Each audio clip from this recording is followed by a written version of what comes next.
Chapter 31. Lin Feng doesn't plan on entering the house of the Marquis of Xuanji. Not mentioning whether or not the Marquis of Xuanji himself is at home, there will be quite a few other experts keeping watch.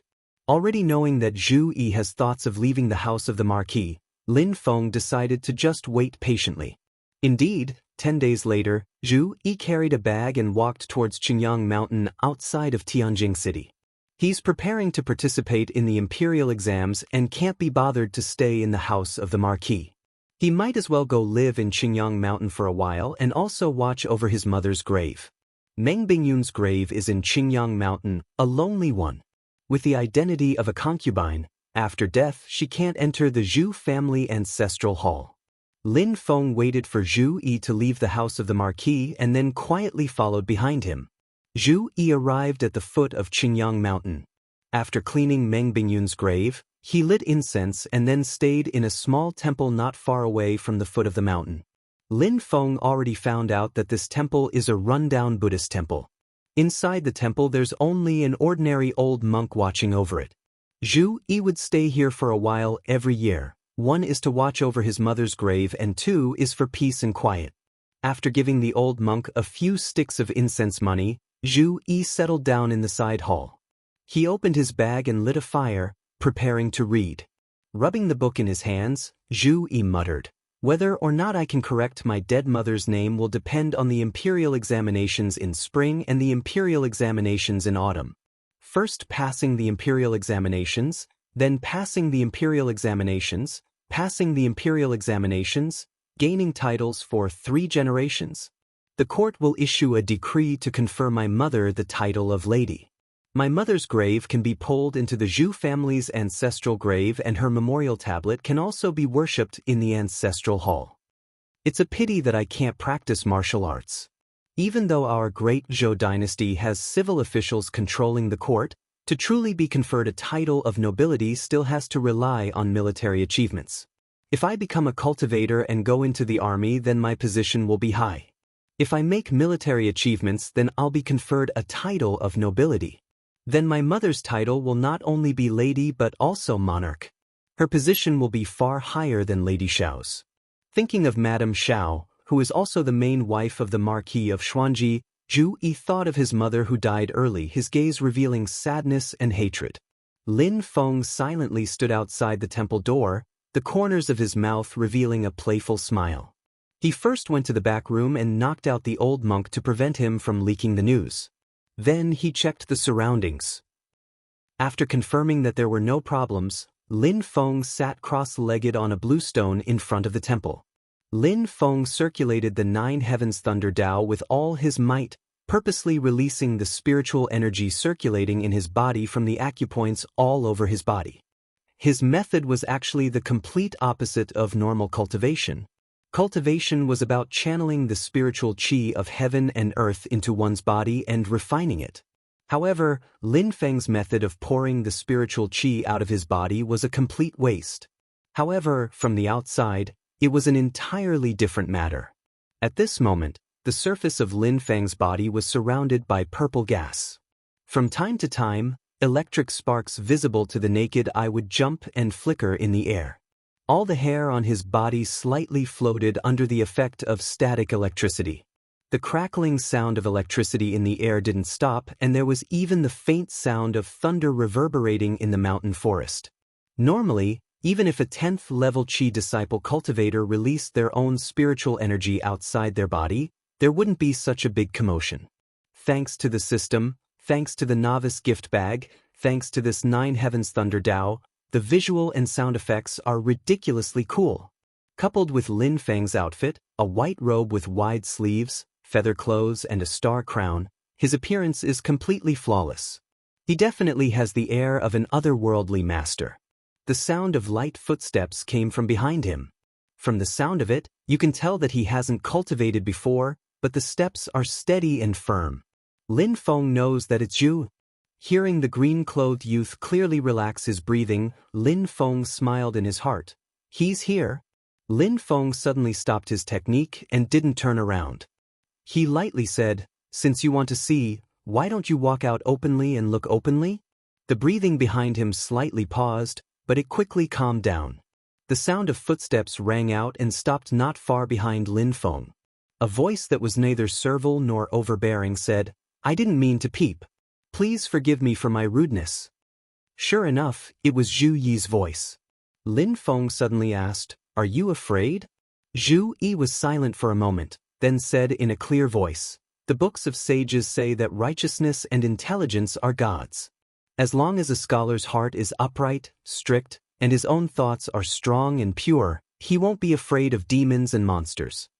He paused for a moment, then continued, "Although ghosts and monsters can transform into demonic arts to confuse people, demonic ghosts are formed from formless thoughts. Even if they are powerful enough to manifest themselves, they will only be a cold mass, and will not feel like they are made of flesh and blood." Zhu Yi's voice became calmer and calmer, and his thoughts became clearer. Moreover, thunder is the essence of the 9 heavens, which is the nemesis of demons and ghosts. Since you can control thunder and lightning, and your body is full of blood and qi, you are naturally not a demon or ghost. But I think you are not an ordinary person, so you must be a sword immortal or a swordsman who lives in seclusion in the deep mountains. Lin Feng slowly turned around and looked at Zhu Yi, who was speaking with confidence and composure. He suddenly smiled. "You seem to know a lot about demons and ghosts. A scholar doesn't talk about strange powers and gods. You are not an ordinary scholar." Zhu Yi answered frankly, "That's just a person who reads books without thinking. I am a scholar, and I understand the world, understand demons and ghosts, and reach the gods. This is what it means to study things." Lin Feng smiled. "I didn't expect you to be so interested in cultivation." This time, Zhu Yi did not reply immediately. His eyes flashed and he thought, could it be that this Taoist wants to take me as his disciple? He grew up in the Marquis's mansion. His mother died early, and as the son of a concubine, he was used to the fickleness of people and power struggles, so he was very vigilant. Seeing Lin Feng's strange behavior, he had to be careful. "My father doesn't allow me to practice martial arts, and I don't have the money to hire a master to teach me. This seems to be an opportunity, but who knows what this Taoist is?" Seeing Zhu Yi hesitating, Lin Feng immediately guessed what he was thinking and thought, "As I expected." Anyway, he did not want to take him as a disciple, so he will just act according to the original plan. Without waiting for Zhu Yi to choose his words to reply, Lin Feng laughed. "Unfortunately, it is all hearsay. The path of cultivation is not so simple. Those who are outside the sect naturally cannot understand what is going on inside. I was just passing by, and did not expect to meet such an interesting kid like you. We had a good chat, but I have something to do, so I cannot continue chatting with you. Let's part here, we will meet again if fate wills it." With that, without waiting for Zhu Yi to react, Lin Feng used the cloud dragon escape. Lightning flashed around him, and he disappeared from where he stood. Using the lightning as a diversion, Lin Feng's figure flew up and quickly hid in the forest beside the old temple. He concealed his presence and hid his tracks. Zhu Yi, who was blinded by the lightning, slowly recovered his vision. He looked at the green rock in front of him, dumbfounded, as if he did not expect Lin Feng to leave just like that. Zhu Yi searched around the old temple for a while. With his sixth sense that he had not cultivated, he naturally could not find Lin Feng's tracks. Returning to the green rock, Zhu Yi muttered to himself, "I thought that Taoist had the intention to take me as a disciple, so I was thinking too much. Wait, could it be a trick to loosen the reins only to grasp better? It doesn't look like it, otherwise he would not have left without saying anything. That Taoist looks young, but I wonder how old he is? Tao techniques, cultivation. If I am successful in my cultivation, can I make father admit his mistake, and make Madame Xiao bow down? People outside the sect cannot understand what is going on inside. This door, how can I enter?" Zhu Yi suddenly exclaimed and walked to the side of the green rock. He bent down to take a look and picked up a purple crystal from the green rock. Lin Feng laughed silently. The fish had swallowed the fragrant bait. It was time to take the bait. He left the opening chapter of the 9 Heavens Thunder technique in the purple crystal. He did not add any prohibition. Although Zhu Yi had not cultivated before, as long as he focused his mind on the crystal, he could read the contents. Zhu Yi was playing with the purple crystal when his nose suddenly smelled a burning smell. He turned back to the temple and immediately exclaimed, "Oh no!" It turned out that when he left the temple, he forgot to close the door. The mountain wind was strong and blew into the temple through the door, unexpectedly blowing his book into the brazier. Seeing that the book had already been burned to ashes, Zhu Yi was very annoyed. But when he looked carefully, he found that in the brazier, among the ashes of the burnt book, there was a slightly dark golden paper. On the golden paper, it was densely packed with small scriptures and pictures. It seemed to be gold leaf, but it was not burned by the fire. Ksiddhagarbha Sutra. This is a Buddhist Tao technique? Zhu Yi was extremely shocked and then overjoyed. Just now I was still troubled about how to enter the sect to learn Tao, and now a Tao technique appeared before my eyes. Lin Feng, who was outside the door, was dumbfounded. His jaw almost dropped to the ground. This works too? That book, that kid just bought it from a second-hand bookstore before he left the city, right? It is worth 10 points of fortune, 10 points of fortune. Hee, I bought a watch last year. Chapter 32. Outside the temple, in the night wind, Lin Feng's face was cloudy and uncertain. The Ksiddhagarbha Sutra and the art of Akala come from the same source. They are both secret Buddhist techniques passed down in the Great Thunder Monastery. The so-called Ksiddhagarbha is calm and unmoving like the earth, calm and deep like a secret. The ability cultivated in the art of Akala is the rage of the Akala. When the Ksiddhagarbha Sutra is successfully cultivated, one can obtain the Ksiddhagarbha golden body. As long as the body is not destroyed, it is impervious to all tribulations and all techniques. It is a very famous Buddhist body protection technique. The Tao technique that Zhu Yi obtained is actually a Buddhist secret technique on the same level as the complete art of Akala. Hidden in the old book, it could be that after the Great Thunder Monastery was destroyed, some monks escaped in order to pass down the Buddhist Tao technique, quietly waiting for the fated person to find it.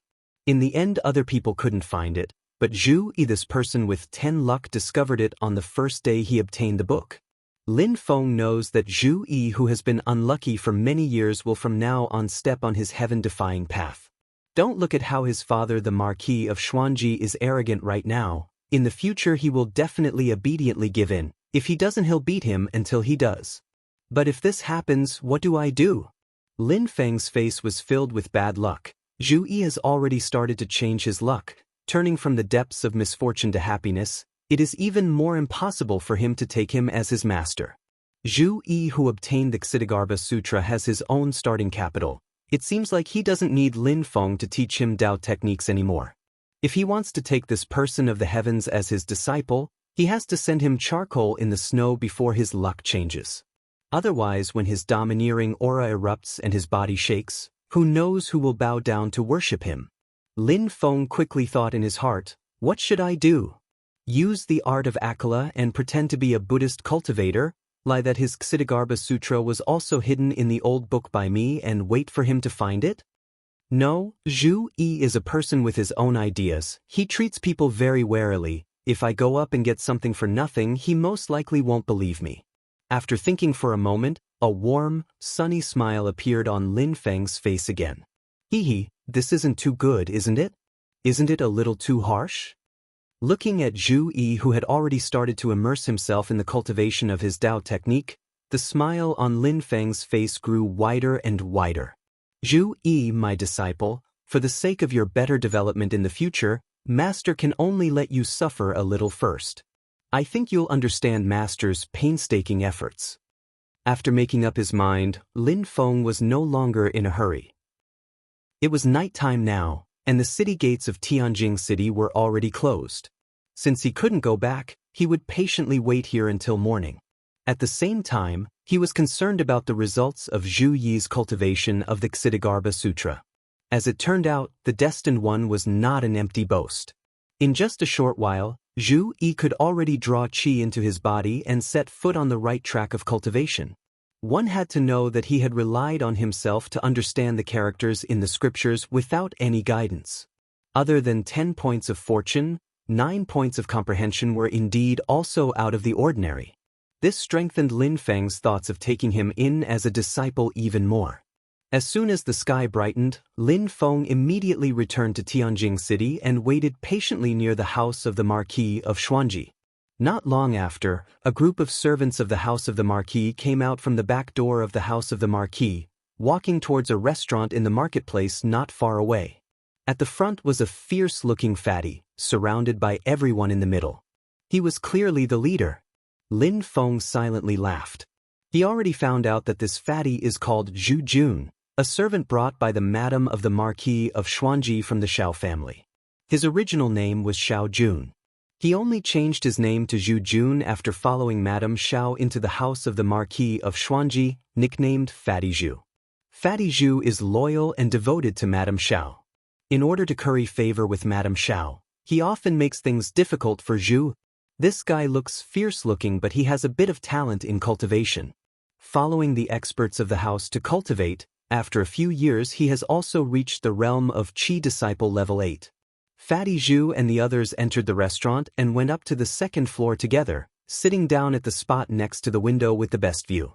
Looking at them, a smile appeared on Lin Feng's face, his figure disappearing into the crowd. Not long after, a strange rumor spread among the customers in the restaurant. In the old temple on the mountain, an azure-clothed scholar has strange behavior. He can actually swallow and spit out lightning.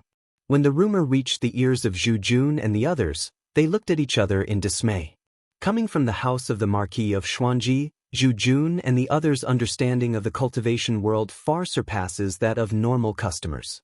Lightning is the most violent energy in the world. Dao techniques that can absorb lightning energy to cultivate are all top-notch goods. They also know about the matter of Zhu Yi studying in the old temple on the mountain. Hearing this, that person is actually Zhu Yi? A servant said doubtfully, "Don't tell me that some mountain people haven't seen the world and are spreading false rumors? How could that Zhu Yi obtain such a powerful Dao technique?"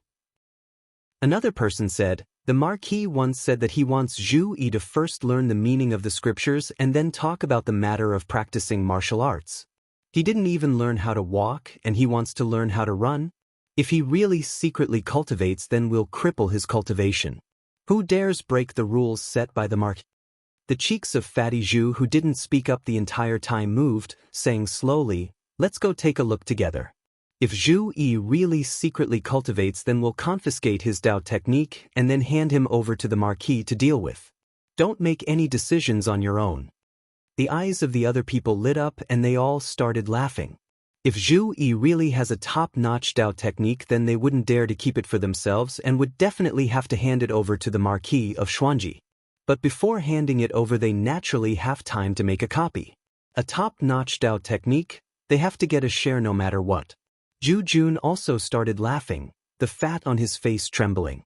The group of people immediately left the restaurant and rushed towards the Azure Sun Mountain outside the city, but they didn't discover that Lin Feng was always following behind them. Looking at the backs of Fatty Zhu and the others, the smile on Lin Feng's face became more and more brilliant. The second male lead is already waiting on the stage he set up. Right now the supporting characters are also about to step onto the stage.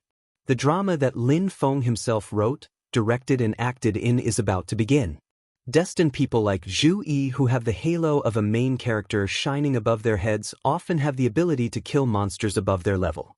If the opponent's strength is too low, then it'll just be giving Zhu Yi experience.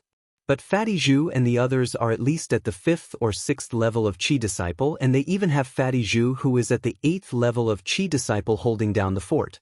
Zhu Yi has only just come into contact with Dao technique cultivation and doesn't have any battle experience. No matter how much of a genius he is or how OP his luck is against Fatty Zhu and the others, he'll just be a piece of cake. There's also a limit to killing monsters above their level. If Zhu Yi was given a period of time to cultivate, his cultivation would definitely soar like he's on drugs. However, Lin Feng didn't give him any time to level up at all. He immediately pulled a wave of elite monsters to surround and beat him up. Even the destined one can't do anything about it. Lin Feng followed behind Zhu Jun and the others in a relaxed manner. The script had already been written, and now he was waiting for the actors to perform. "My good disciple, you're familiar with literature and history. You must know the saying, when the heavens are about to bestow a great responsibility on a man, he must first suffer his will, tire his muscles and bones, and starve his body, right? So don't be afraid of suffering later. I'll protect you. As expected, when Fatty Zhu and the others arrived at the temple and found Zhu Yi, they immediately made things difficult for him. Zhu Yi was rather alert and hid the golden paper with the scriptures first. No matter how Fatty Zhu and the others humiliated him, he refused to admit it. However, he didn't expect Fatty Zhu to be so clear-minded. He glanced sideways and realized that the hem of Zhu Yi's robe was stained with some ashes. Fatty Zhu kicked over the brazier and pulled at the embers that still had sparks in the brazier. The golden paper that recorded the Ksitigarbha Sutra was immediately revealed. Zhu Yi's expression changed. Fatty Zhu and the others laughed. Outside the door, Lin Feng, who was watching everything, also laughed.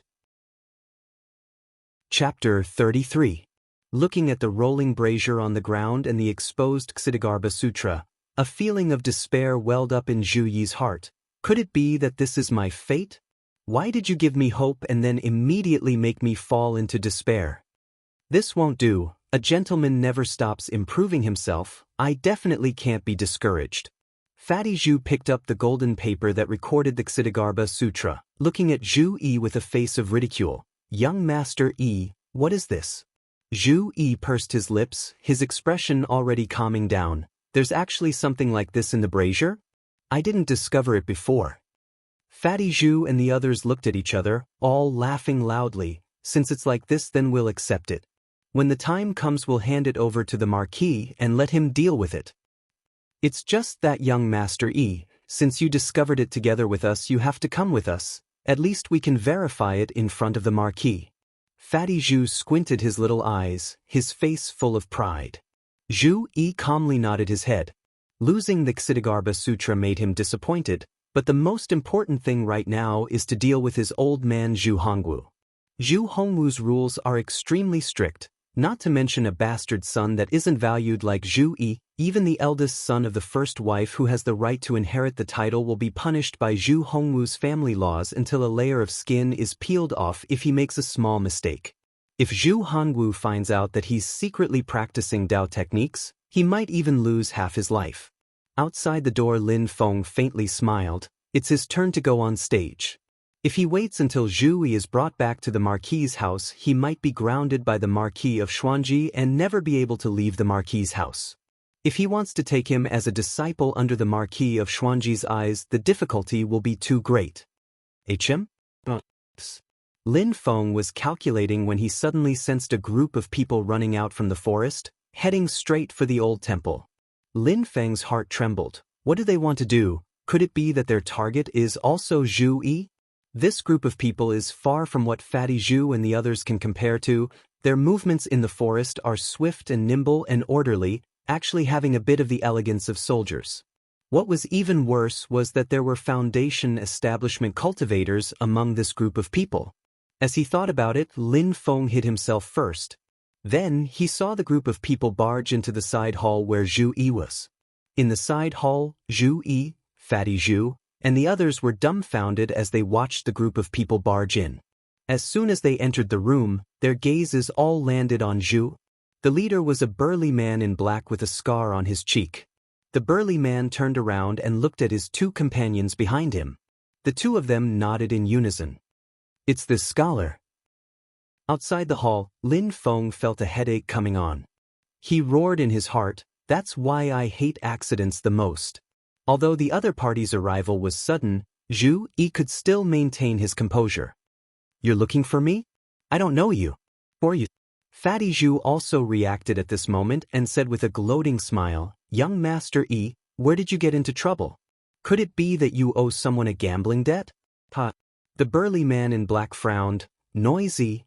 Fatty Zhu's smile froze on his face flushing red. "You bastard, do you know?" Not waiting for him to finish, the middle-aged man in black waved his hand, as if he was chasing away flies. "Other than this scholar, kill all the other Zhou dogs." The burly man's tone was extremely calm, only carrying a hint of disgust. It was as if he was really giving the order to swat flies to death. Fatty Zhu's expression instantly changed greatly, shouting angrily, "You dare touch us? We're people of the house of the Marquis of Xuanji. If you dare touch a finger of mine, I'll annihilate your entire family." The burly man in black laughed bleakly.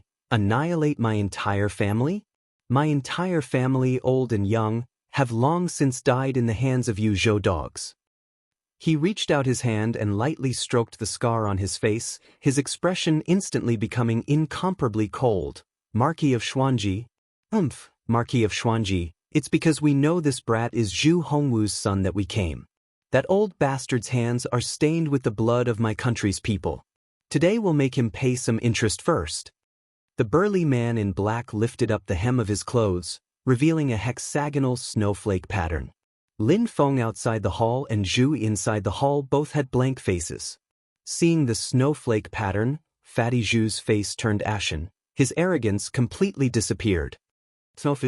"You're the remnants of Snowgale country, you're people of the society of the strong gale." Fatty Zhu swallowed his saliva, revealing a smile uglier than crying. Lin Feng slightly frowned. He's not clear what kind of organization the Society of the Strong Gale is, and he's also never heard of it, but he's heard of Snowgale country. Snowgale country is a small country located in the northern snowy plains, bordering the northern border of the Great Zhou dynasty. Over 10 years ago, during the period of the Zhou dynasty's strong expansion, it was conquered and annexed by the Zhou dynasty. At the time, the person who led the army to conquer Snowgale country was precisely the Marquis of Xuanji. The people of the north are swift and fierce. Even though the country was subjugated, the citizens of Snowgale country have always refused to submit. All kinds of uprisings emerged one after another. It is one of the few areas that has never been able to stabilize after the Zhou dynasty conquered the four directions. Looking at it now, this so-called Society of the Strong Gale organization is also an uprising organization formed by the remnant citizens of the already subjugated country, specifically opposing the Zhou dynasty. He just didn't expect that they would have the guts to enter deep into the heart of the Zhou dynasty and move around in the important areas of the capital region, and even set their sights on the Marquis of Xuanji.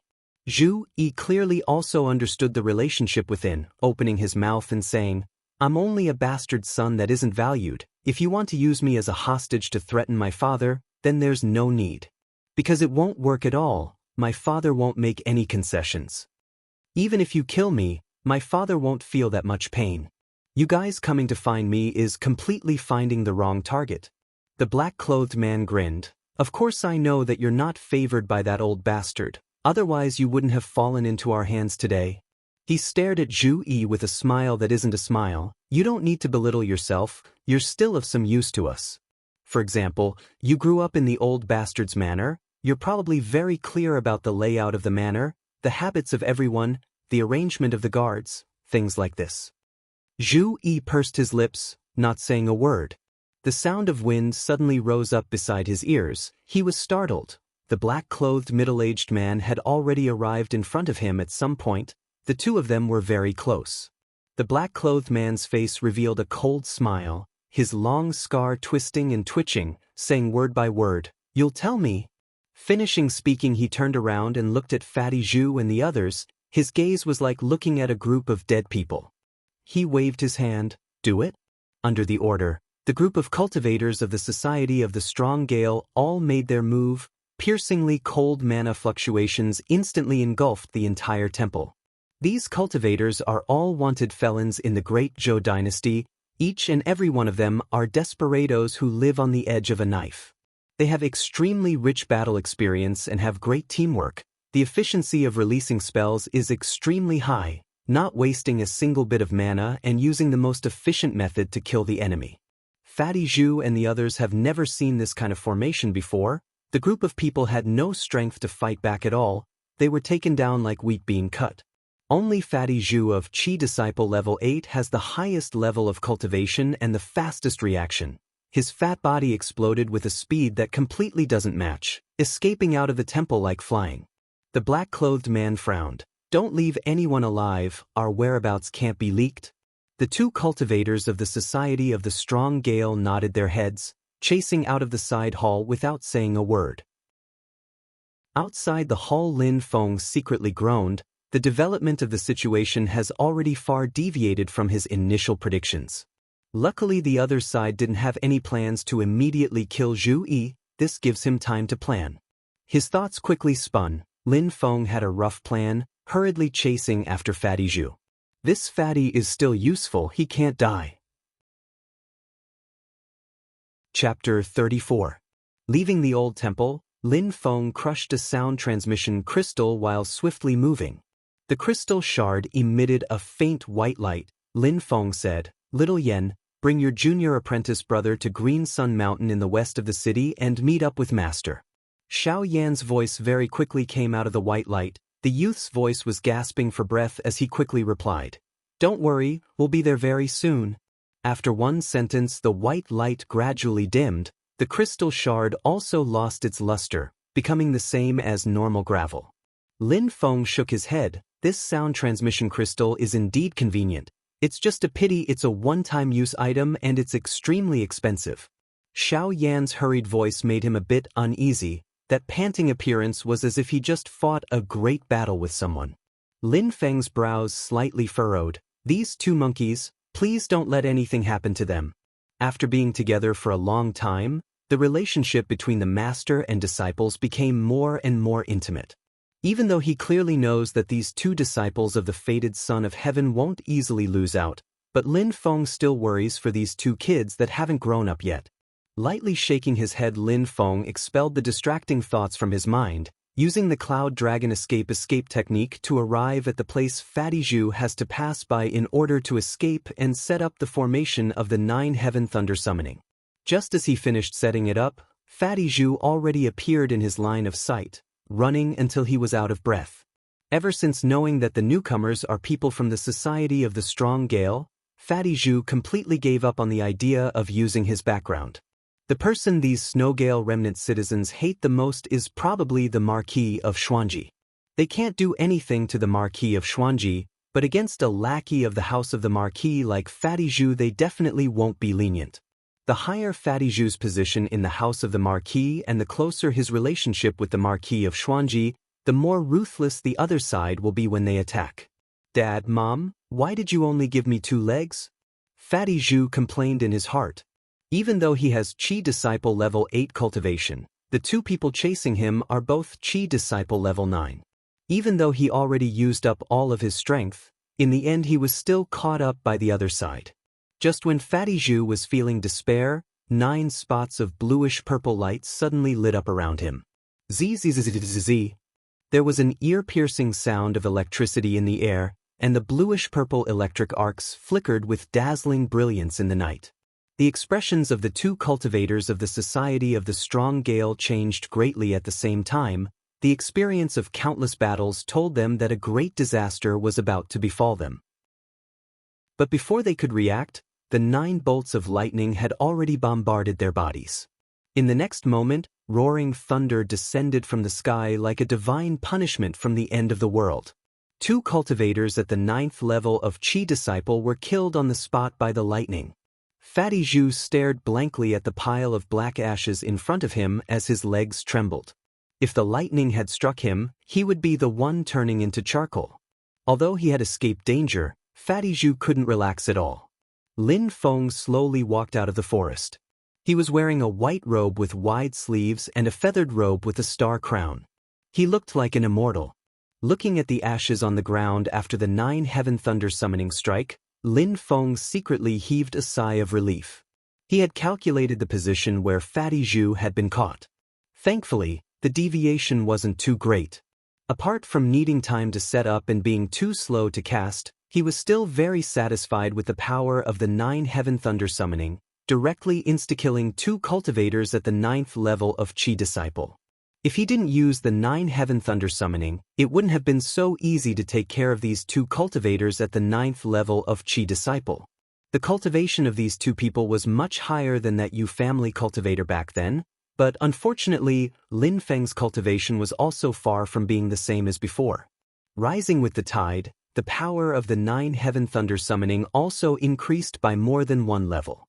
After clearly seeing Lin Feng's appearance, Fatty Zhu composed himself and coughed dryly. Thank you, Taoist priest, for lending a hand. Everyone has the right to punish these remnants of the snow gale. Any citizen of the Great Show that encounters them naturally has the duty to. Before he finished speaking, a bolt of lightning brushed past Fatty Zhu's ear, splitting the large tree behind him in half from the middle. Lin Feng didn't even look at him, his gaze looking towards the temple Zhu is at in the distance, calmly saying, "Don't be noisy next to my ear. Leave the things behind and hurry up and scram."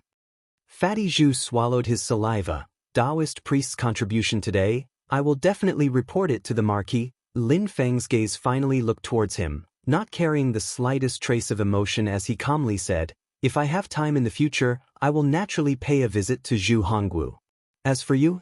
I never say the same thing twice," Yi Zichen said coldly. All the hairs on Fatty Zhu's body stood up. What did this young Taoist priest call the Marquis of Xuanji? Directly calling him by his name, Zhu Hongwu.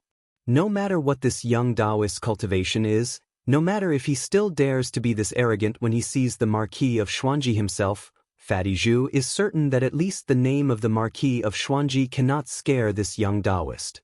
Fatty Zhu secretly cursed his bad luck. In the past, with the name of the Marquis, he could do whatever he wanted in the vast Tianjing city, but he didn't expect that today he would consecutively run into two groups of people who didn't put the name of the Marquis in their eyes. Touching the golden paper with the Ksitigarbha Sutra imprinted on it, Fatty Zhu was extremely reluctant to part with it. Of course he knows that Lin Feng wants this thing, but he still couldn't help but play dumb. Thing? What thing? I don't know. Lin Feng's gaze gradually became cold, looking at Fatty Zhu's body becoming colder and colder. He hurriedly said, "Don't rush, Taoist priest, the thing is here, it's here." Very reluctant to part with the golden paper, Fatty Zhu carefully placed the golden paper on the ground, saying with a mocking smile, "Taoist priest, can I leave now?"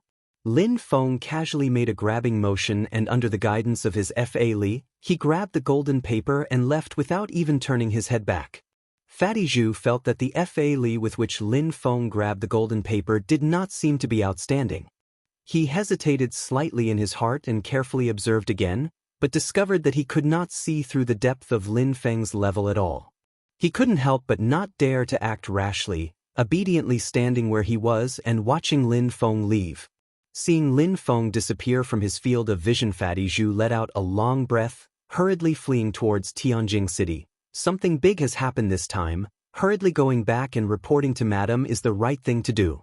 The Ksitigarbha Sutra that was already in his hands is gone again. Fatty Zhu was extremely pained. "Damn it, don't land in my hands or else I'll definitely let you know how powerful I am." Lin Feng did not leave, hiding in the forest and watching Fatty Zhu flee towards Tianjing City. He needs someone to return to the house of the Marquis of Xuanji to report. No matter how unfavored Zhu Yi is, he is still the son of the Marquis of Xuanji.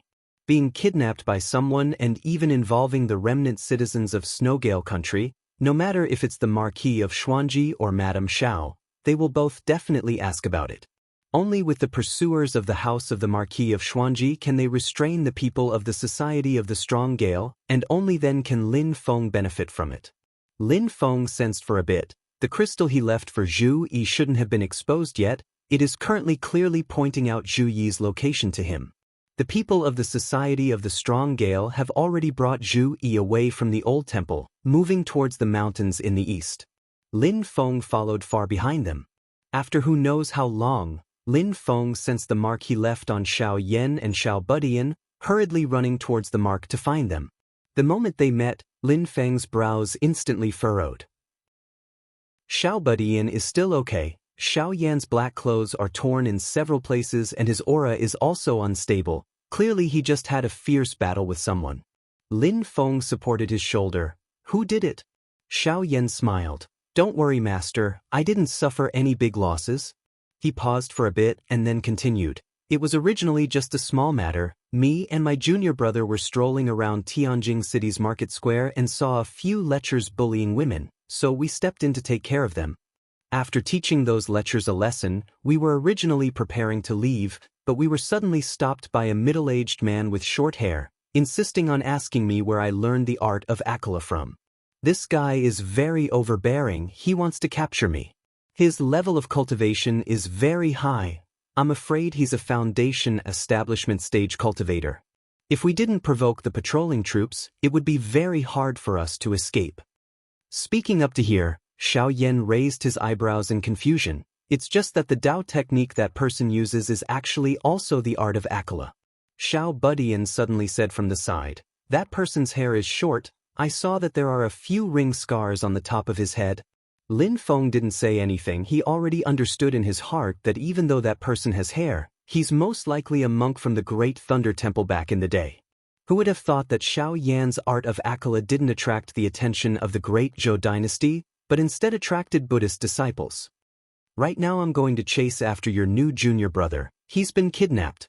Lin Feng nodded his head. Looking at Xiao Yan, he said, but we can't just let it go like this. Remember that person's appearance. In the future we'll definitely get back at him. Xiao Yan nodded his head, and Xiao Budian smiled and said, I'm going to have another senior brother? Lin Feng smiled and patted his little head. You reap what you sow. In the forest east of Qingyang Mountain, the people of the Society of the Strong Gale were rapidly advancing with Zhui. The leading black-clothed man touched the scar on his face, frowning and saying, Hui Ku still hasn't come to meet up? The person beside him answered, Not yet, let's not wait for him, he's always so unruly. So what if he's from the Great Thunder Temple? Before the black-clothed man could say anything, a bell-like voice sounded out in the forest. Nothing much, he's just stronger than all of you. Saying this, a short-haired man wearing gray clothes walked out of the dense forest. The man's face was gloomy. The short hair on his head couldn't hide the 6 conspicuous ring scars on his scalp. Chapter 35. Lin Feng chased behind the people of the Society of the Strong Gale. As he walked, he took out an old book from his chest when his 2 disciples weren't paying attention, tearing out a page and throwing it on the ground, leaving a mark and pointing the way for the pursuers of the house of the Marquis of Xuanji. Master, why are we following behind them sneakily like this? Xiao Yan asked in confusion. Can't you just directly go up and save them?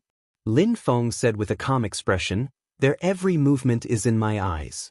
Right now I'm not in a hurry to act, it's because I want to observe for a bit, see just what kind of willpower this new junior brother of yours has. See how he will perform under this kind of disadvantageous and dangerous situation. Lin Feng smiled as he looked at Xiao Yan. Even you, I've also seriously observed you before. If it wasn't for you still persevering and not giving up under adverse circumstances, I wouldn't have taken you in as my disciple. Xiao Yan also smiled, nodding his head in belief and didn't say anything else. Suddenly thinking of something, Lin Feng asked, Little Yan, that monk you guys met, did he manage to cultivate the fury of the Akala? Lin Feng only has the first half of the art of Akala, even though he can cultivate it according to the law, but there is a limit. Also he can't cultivate the supreme ability of this Dao technique, the fury of the Akala. Xiao Yan only thought that Lin Feng wanted to teach him the Dao technique step by step, so he didn't have any suspicions. Right now, hearing Lin Feng ask him, he answered, I'm not sure, we alerted the patrolling soldiers and surrounded that monk. Afterwards he only managed to break out of the encirclement by activating a terrifying azure flame. Mana true flames refined from normal fire Dao techniques are all orange-yellow. According to the records of the art of Akala, the fury of the Akala should be milky white. Xiao Yan raised his eyebrows in confusion. The flame that the monk emitted was azure, but the Dao technique he cultivates is definitely the art of Akala. Lin Feng came to a conclusion after thinking for a moment. The art of Akala that the monk cultivates is not complete. Moreover, it should be missing the most important introduction. The content of the Dao technique naturally becomes more profound the further it goes, but at the beginning of the art of Akala, there are a few general scriptures that outline the main points. It looks simple, but it is actually the foundation of the entire Dao technique. Missing these sections of scripture, even if the Dao techniques at the back are complete, it is very easy for people to walk in the wrong direction when they cultivate. Even if they successfully cultivate the entire art of Akala, it will be like a castle in the air without a good foundation, on the verge of collapse. Even though Lin Feng didn't have the contents of the second half of the art of Akala, but the first half was incomparably complete, not a single word was missing. Xiao Yan was also meticulous in his cultivation. That monk spent his entire life studying the art of Akala. Naturally, he could tell at a glance that the art of Akala that Xiao Yan cultivates contains the general scripture, therefore he covetously tried to capture Xiao Yan. After Xiao Yan heard this, he smiled and asked, "Master, the art of Akala that I cultivate is also not complete. When will you pass the second half to me as well?" Lin Feng smiled, saying, "Don't bite off more than you can chew, first learn what you have now." After sending off Xiao Yan, Lin Feng laughed coldly in his heart. "Touch my disciple, steal my technique? Damn Baldy, let's see who steals who." This group of people from the Society of the Strong Gale have clearly been hiding in the hinterlands of the Zhou dynasty for a long time. Not only are they familiar with the nearby terrain, they even buried a lot of hidden support and have a complete retreat route and plan. But with Lin Feng continuously pointing the way, their tracks were clearly exposed. In less than 3 days' time, the pursuers from the house of the Marquis of Xuanji have already bitten their tail. Even though their position hasn't been locked on, the pursuers have already surrounded them from all directions, blocking the people of the Society of the Strong Gale in a mountain range and continuously shrinking the encirclement. Lin Feng brought his 2 disciples and also became more and more cautious, hiding their tracks to avoid being caught in the crossfire. In the mountain forest, a group of people and horses quickly passed through. The leader was a bald old man with a hooked nose and deep eye sockets, looking like a vulture. The bald old man suddenly stopped. The people behind him also stopped. The old man's cold gaze scanned the surroundings, but he didn't discover anything. A person behind him asked in a low voice, "Old vulture, is something wrong?" Old vulture's gaze flickered. He was silent. Suddenly a piece of white bone flew out of his sleeve. That seems to be the thigh bone of some animal, pure white like jade, sparkling and translucent. The end of the bone club is incomparably thick, looking like a hammer. The bone club flew into the air, growing as it faced the wind. Originally it was only a foot long, but in the end it became a dozen meters long and as thick as a water bucket. A thick murderous aura rushed out from the bone club, intimidating all living beings in the forest and making them feel a death-like fear. Old Vulture waved his hand, the bone club flew up, bringing with it a thunder-like howl, hitting a small mountain in the distance. With a loud rumble, the enormous mountain peak was directly smashed to pieces by the enormous bone club. Countless mountain rocks rumbled and rolled down the mountain, dust flying everywhere, covering the sky and covering the sun. The bone club flew back to Old Vulture's head, once again changing back to a foot long and returning to Old Vulture's sleeve. Seeing everyone look at him, Old Vulture snorted. "I keep on feeling that someone was spying on us just now. Looks like I was being overly suspicious. Let's go." The group of people once again went on their way, disappearing into the dense mountain forest. On a mountain next to the shattered mountain peak, Lin Feng and his disciple restrained their aura. After watching the bald old man's group leave, Xiao Yan let out a sigh of relief. "That old ghost is a foundation establishment stage cultivator, right?" Lin Feng nodded his head. He's not worried that he would be discovered. The key is that Xiao Yan and Xiao Budian can very easily expose their tracks. However, it doesn't matter even if we expose ourselves a bit. Lin Feng snickered. The bald old man doesn't know that their group is actually already very close to the people of the Society of the Strong Gale. The old man's actions will definitely alarm the other party. Sure enough, a moment later intense mana fluctuations came from the valley in front of them. Lin Feng's group of 3 approached over, and saw that in a dried-up river valley, Old Vulture's group of people were surrounding a gray-clothed man in the middle and currently fighting intensely. Old Vulture's bone club once again became a dozen-meter-long giant club sweeping up and down. With him as the main force, the group of cultivators all used all kinds of spells, surrounding the gray-clothed man and giving him a good beating. Xiao Yan and Xiao Budian looked at each other, simultaneously lowering their voices and saying, "Master, that gray-clothed guy is the monk that intercepted us back then." Lin Feng looked over. The gray-clothed man has a head full of spiky short hair. On the top of his head there are 6 faintly discernible ring scars. Even though he's at a disadvantage, this person is still calm and unruffled. Light green flames emitted from his body, burning fiercely. The spells released by the other party, As soon as they come into contact with the green flames, they are immediately burnt to nothing. There are people who also use fire spells to attack him, but the green flames are really too domineering. Even the red-yellow flames of the raging fire are burned together as fuel. The group of people besieged for a long time. The gray-clothed monk's green flames instead fought more and more fiercely. The fire grew bigger and bigger. Only Old Vulture's Bone Club magic item can pose a threat to the gray-clothed monk. Even the green flames can't block it, forcing the gray-clothed monk to have no choice but to dodge. While Old Vulture controlled the magic item, he spoke to disturb the gray-clothed monk's mind. Big Monk, those people of the Society of the Strong Gale keeping you to cover the rear is clearly using you as cannon fodder. Only you're stupid enough to believe what they say. The gray-clothed monk Huiku was a bit angry from embarrassment. He volunteered to stay behind to cover the rear, originally wanting to show off his skills, who knew that he would instead be entangled by the opponent. Like this, how can he make those people of the Society of the Strong Gale believe him? Huiku said in his heart, after this I must capture that brat I met that day.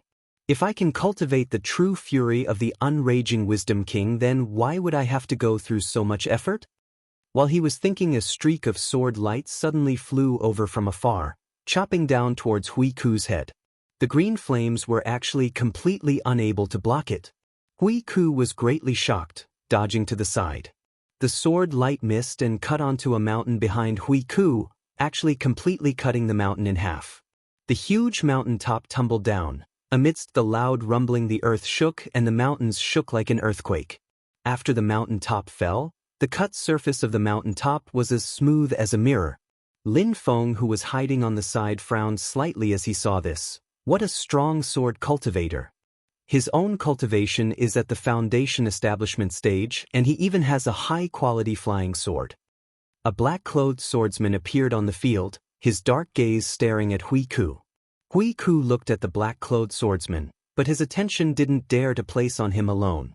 Out of the corner of his eyes, he glanced in another direction. Sure enough, a white-robed middle-aged man slowly walked out of the forest, dressed like a scholar, but the vast mana fluctuations around his body shows that he is a foundation establishment stage cultivator of the same level as the black-clothed swordsman and Old Vulture. Who would have thought that the remnants of the Great Thunder Temple would actually mix together with the Society of the Strong Gale? The white-robed scholar clicked his tongue in wonder. While sizing up Huiku, he raised his hand and shot out several beams of white light. The white light flew into the air and exploded, turning into a curtain of light that enveloped the nearby mountains. Huiku looked at him coldly. The white-robed scholar smiled casually. I've already sealed off the surrounding area with a formation. You won't be able to escape. Finishing, he, the black-clothed swordsman, and Old Vulture, the three of them stood in a triangular formation, surrounding Huiku in the middle. The other Qi disciple stage cultivators were scattered around the perimeter. Lin Feng frowned as he looked. The cultivation of these three people are all around the same level as Huiku. 3 against 1. Don't even mention escaping for Huiku. Being able to drag one of them down with him is already pretty good. Most likely, he'll even be captured alive. Right when Lin Feng was thinking, he suddenly saw a hint of a sinister smile appear on Huiku's face that doesn't match his identity as a monk at all. The gray-clothed monk chuckled, saying, "The ones that won't be able to escape are you guys." Before his voice even landed, Huiku raised both his hands. 24 specks of light flew into the air, forming a wondrous formation. Lin Feng's expression changed slightly. He felt an extremely terrifying energy fluctuation from within that formation. This kind of threat that touches the soul, he also felt it before from that golden elixir period elder of the Blaze Sword sect. Chapter 36. Lin Feng looked carefully and discovered that the 24 specks of light thrown into the air by Huiku were actually brown beads, each of them the size of a walnut, emitting a golden radiance in the air. Lin Feng's nose twitched, smelling a faint sandalwood fragrance. The 24 beads in the air all emitted a tranquil and vast aura. Facing the 24 beads, Lin Feng was like facing 24 enlightened monks. The expressions of the 3 foundation establishment stage cultivators surrounding Huiku all changed slightly. The white-robed middle-aged man looked at Hui Ku in shock. Saraira, these are Saraira? You actually have 24 Saraira? Could it be that you refined the Saraira of your seniors into magic items? Hearing this, Old Vulture and the black-clothed swordsman's expressions became incomparably gloomy. The black-clothed swordsman opened his mouth for the first time since appearing. Scum who deceives their masters and exterminates their ancestors. In the process of the 24 Saraira rising into the air, an instant of pain and guilt flashed through Hui Ku's eyes, but immediately afterwards it was endless fury and viciousness. Hearing the black-clothed swordsman's cursing, Hui Ku laughed loudly, his expression deranged. Even if this poor monk risks falling into endless hell, I'll make you evil demons pay the price. This is the guidance that Buddha gave this poor monk. The seniors in the sect will definitely understand this poor monk. He put his palms together and shouted in a deep voice, Buddha is merciful, sweep away all demons. 24 Heaven Arhat formation, open. Following Hui Ku's shout, the 24 Saraira in the air all exploded with dazzling Buddhist light. The Buddhist light gathered together, turning into a golden cloud, completely enveloping the area around Hui Ku in a radius of 100 feet. Buddhist chanting came from within the Buddhist light, overlapping together, deafening. Old Vulture and the others were all enveloped by the Buddhist light, as if they were in an independent space, completely isolated from the outside world. The white-robed middle-aged man shook his head. Want to fight with me in formations? Big monk, you're not my opponent, you're just asking to be humiliated. Halfway through his sentence, he suddenly stopped. The white-robed middle-aged man stared dumbstruck ahead. Old Vulture and the black-clothed swordsman also had the same appearance. The other Chi disciple stage cultivators were all trembling in fear. Amidst the Buddhist light, layers upon layers of figures suddenly appeared. Each of them was more than 10 feet tall, and their bodies were flashing with golden light. They were all Vajra Arhats, and each of them exuded an extremely terrifying aura. There were a total of 24 Arhat shadows. Each of them had a mana fluctuation comparable to a Foundation Establishment cultivator. 24 Foundation Establishment cultivators. Lin Feng and company stared blankly. This monk was way too ferocious. He actually had such a powerful Dharma artifact. Good fella, a magic tool can manifest 24 Foundation Establishment cultivators. Whoever has such a magic tool can walk unhindered in the Foundation Establishment stage. Lin Feng swallowed his saliva, his eyes filled with envy. Not to mention the building foundation stage, even if he ran into an ordinary golden elixir period cultivator, he would be able to protect himself. No wonder this bald bastard dared to stay behind to cover the rear. Hui Ku's figure was hidden in the Buddhist light, disappearing without a trace. There were only 24 Arhat shadows putting their palms together, chanting Buddhist names in a low voice. Buddha is merciful, repent and the shore is at hand. The voice was like a morning bell and evening drum, shaking people's souls, making the people in the Buddhist light have an illusion for a moment, as if they had committed the most heinous of crimes and deserved to be suppressed and captured, and sent into reincarnation. The three of them were all Foundation Establishment cultivators. Their wills were firm and they reacted very quickly. Those Chi disciple stage cultivators were not injured, but they all fell limply to the ground, already losing the will to resist. Lin Feng felt a chill all over from the side of the mountain. 24 Buddhist Foundation Establishment cultivators shouting in unison, they didn't need to injure the enemy at all to suppress them and make them lose the will to resist. What weakness does this 20 Heaven Arhat formation have? Because of the formation, it's hard to easily move it? Lin Feng's thoughts turned quickly, thinking of countermeasures. Extremely mana-consuming? Or are these Arhat shadows just for show, to scare people? The other side very quickly used practical actions to answer Lin Feng's question. Seeing that Mr. Vulture and the other two didn't yield, the 24 Arhat shadows once again chanted the name of Buddha in a low voice and then rushed over in groups of 3 to 5. The black-clothed swordsman snorted coldly, sword light flashed and it chopped on a golden Arhat. Stab and ear-piercing metal scraping sound rang out. The flying sword that can cut through mountains only broke a crack on the chest of the golden Arhat. The golden arhat was completely oblivious, a pair of large hands directly grabbing at the flying sword. The black-clothed swordsman controlled the flying sword to retreat, but there were two other golden arhats pincer attacking from the left and right. Four chapters came out at the same time. The resplendent Buddhist light almost condensed into a solid, actually firmly locking the agile flying sword in midair. The other two golden arhats howled and rushed towards the black-clothed swordsman, water tank-sized fists smashing down. "Good ball, donkey." The black-clothed swordsman's expression changed greatly. His entire cultivation is on one flying sword. Losing the flying sword, his battle strength immediately drops greatly. He can only dodge in a sorry state, at the same time calling back the flying sword with all his strength. The flying sword struggled with all its might in the Buddhist light, making ear-piercing humming sounds. The sword blade was even somewhat distorted, but no matter what, it couldn't escape the imprisonment of the Buddhist light. Instead, the three golden arhats that trapped the flying sword were still continuously increasing their strength. 6 large palms gathered together. The Buddhist light in the center of the palms became stronger and stronger. The black-clothed swordsman's flying sword started emitting thick smoke. The flying sword continuously hummed, as if it had a life of its own, making miserable wails. Looking at this scene, Lin Feng can already completely confirm that Hui Ku's magic item can really manifest the silhouettes of 24 arhats with the strength of the foundation establishment stage. Maybe their IQ isn't high enough, maybe they aren't nimble enough, maybe they look like they can only fight hand-to-hand and don't know spells, but these golden arhats, in terms of mana cultivation, every single one of them has the level of a foundation establishment stage cultivator. And they clearly don't know pain, don't fear getting injured, can unhesitatingly adopt the life-for-life fighting method.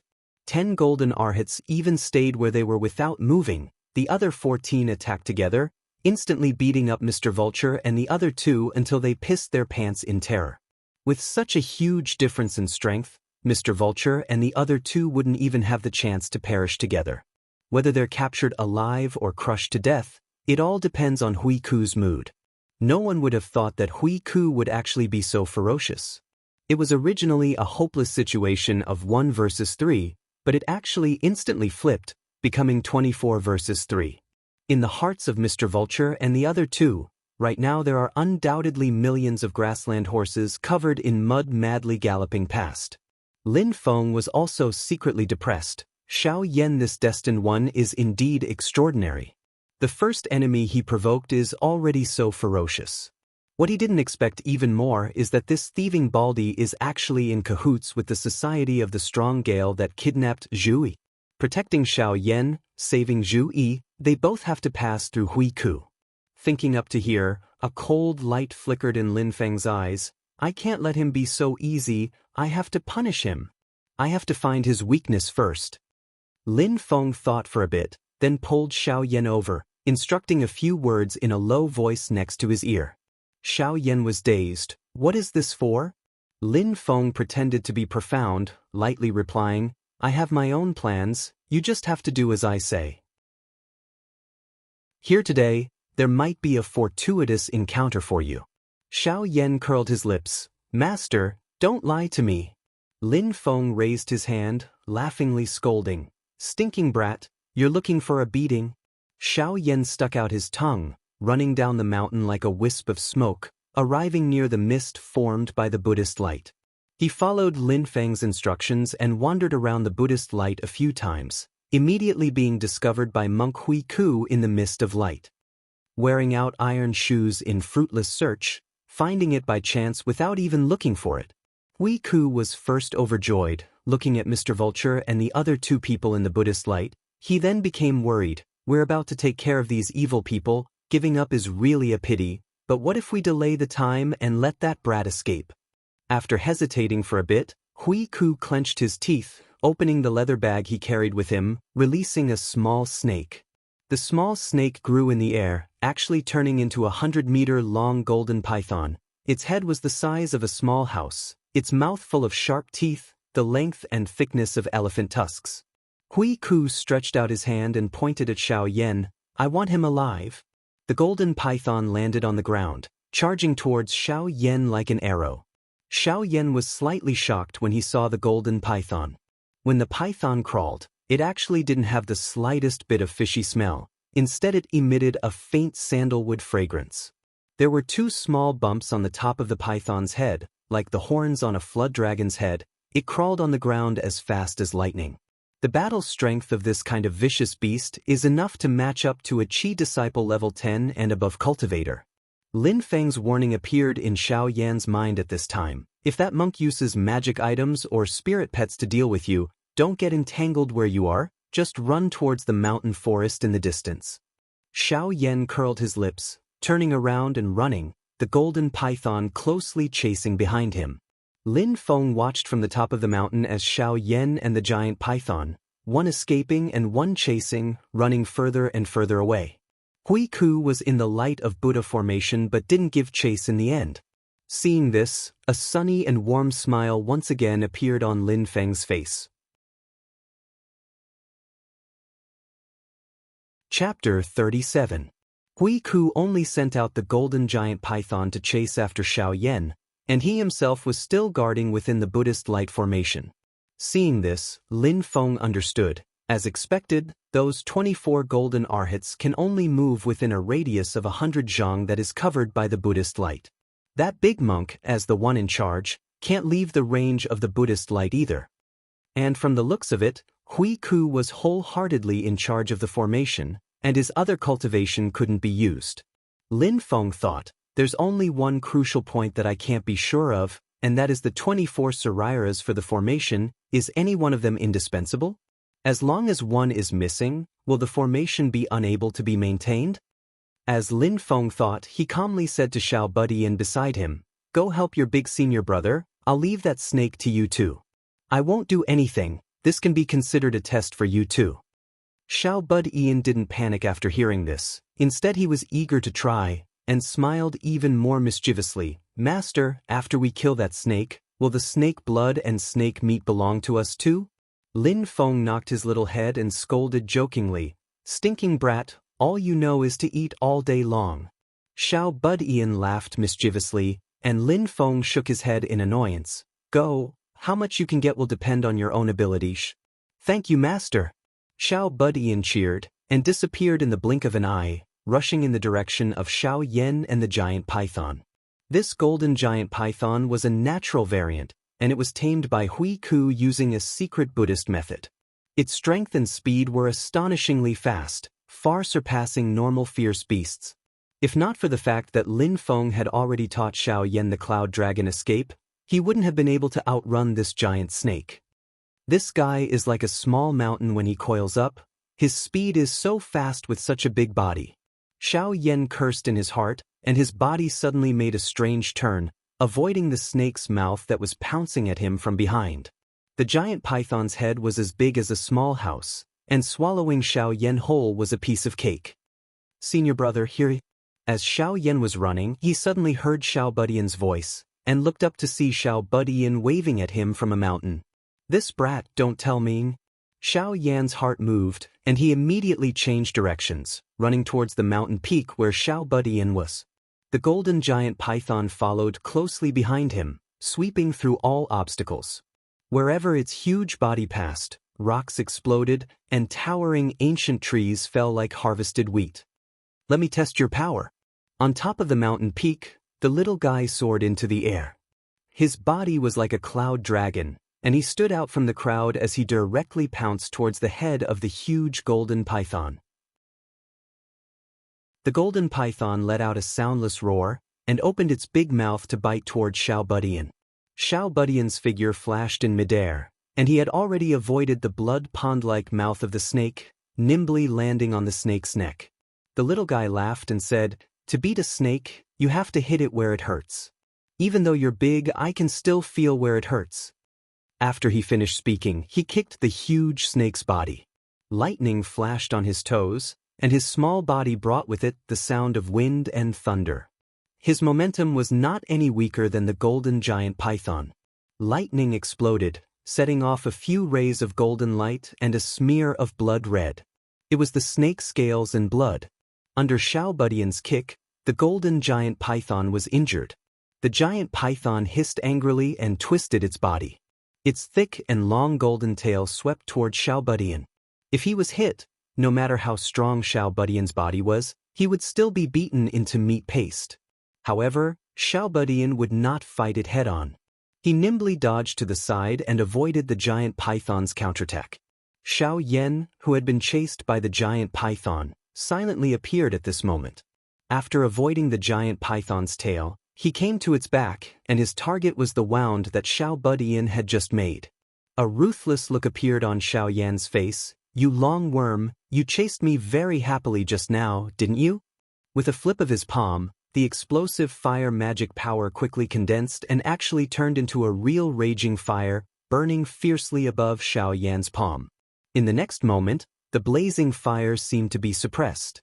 Xiao Yan did not let the flames continue to spread, but instead continued to compress towards the center. His hands stretched out horizontally, and his palms were a foot apart from each other. The scarlet-red flames continued to compress and condense between his palms, finally turning into a small red ball of light. Although the ball of light was small, it contained a terrifying heat and explosive power. It was like a small sun, filled with an oppressive, destructive, and tyrannical aura. It was the secret ability of the Taishu Temple that Yan Mingyue had passed down to Xiao Yan, Red Lotus Break. The small ball of light was only the size of a human fist, and its size was completely disproportionate to the golden giant python. However, the giant python sensed danger immediately, and its pair of cold, vertical pupils actually revealed fear. Xiao Yan pushed forward with both of his hands, and the small red ball of light flew towards the wound on the giant python's body. The golden giant python wanted to dodge, but the flying speed of the ball of light was extremely fast, not giving it the chance to dodge at all, and it directly hit the target. Time seemed to have stopped at this moment, and then the still scene suddenly shattered. Violent raging flames exploded with a roar, and the powerful power seemed to want to shatter this piece of space. Hiss, hiss, hiss, hiss, the golden giant python let out a hurried and miserable howl. Half of its body was surrounded by raging flames, and it kept rolling in the forest in pain. Although Lin Feng was paying attention to the battle of Hui Ku and the others, he also split half of his attention to look at Xiao Yan and the others. Seeing his two disciples cooperate well with each other, and that the 100-meter-long giant python had no power to retaliate, Lin Feng grinned. "These two stinking brats are really ruthless." Shaking his head, Lin Feng felt that there was no more suspense in this battle, but his heart suddenly moved, and he felt that a change had occurred on the body of the golden giant python. Amidst the miserable howl, the golden giant python opened its mouth, and rays of golden light suddenly shot out from its mouth. Waves of Buddhist chants actually came out from its mouth, and a wave of boundless Buddhist mana spread out. Lin Feng looked carefully, and saw that a small ball of light gradually rose from the mouth of the giant python, and it was so bright that it was difficult to open one's eyes. The Buddhist light and Buddhist chants were precisely coming from this ball of light. The ball of light left the giant python's body, and the golden scales on the giant python's body dimmed a lot. The sandalwood fragrance disappeared, and a thick snake and insect stench came out. The giant python stared coldly at Xiao Yan and Xiao Budian with a pair of pupils that were like vertical lines, and the killing intent in its eyes overflowed to the heavens. The two brats also immediately realized that something was wrong, and fled in different directions. Just as they left the place where they were originally standing, a ray of resplendent golden light shot out from the ball of light in the snake's mouth, and bombarded the mountain peak. The golden light disappeared, and a clear round hole appeared in the center of the giant mountain peak. Through the round hole, one could clearly see the scenery in the distance. This ray of golden light directly pierced through the mountain peak. Lin Feng was slightly shocked. This power was already comparable to the attack of a Foundation establishment stage cultivator. At this time, he could already clearly see that in the center of the ball of light, there was a strangely shaped magic item, and the waves of magic power were constantly vibrating. Although it was vigorous and vast, it was not stable enough. This magic item has been damaged before. Lin Feng's head turned, and he instantly understood. That big monk really had a good idea. Hui Ku actually used the vitality of a strange giant snake to nourish the damaged magic item, so that the magic item could recover as soon as possible. At the same time, he used the magic item's spiritual power to nourish this giant python, so that the giant python could become stronger and quickly increase its strength. But this way, Lin Feng could not just sit by and do nothing. This giant snake had already become a huge threat to Xiao Yan and Xiao Budian. Xiao Yan and Xiao Budian also realized that this giant snake was going to use its real power, and Xiao Budian shouted, "Senior brother, don't panic. If it doesn't have some ability, all of my arrangements would have been in vain." Saying that, Xiao Budian clasped his hands together, formed a seal, and shouted, "Move!" 9 purple spots of light rose around the mountain peak, and in the violent sound of electric currents, 9 rays of lightning shot towards the golden giant python together.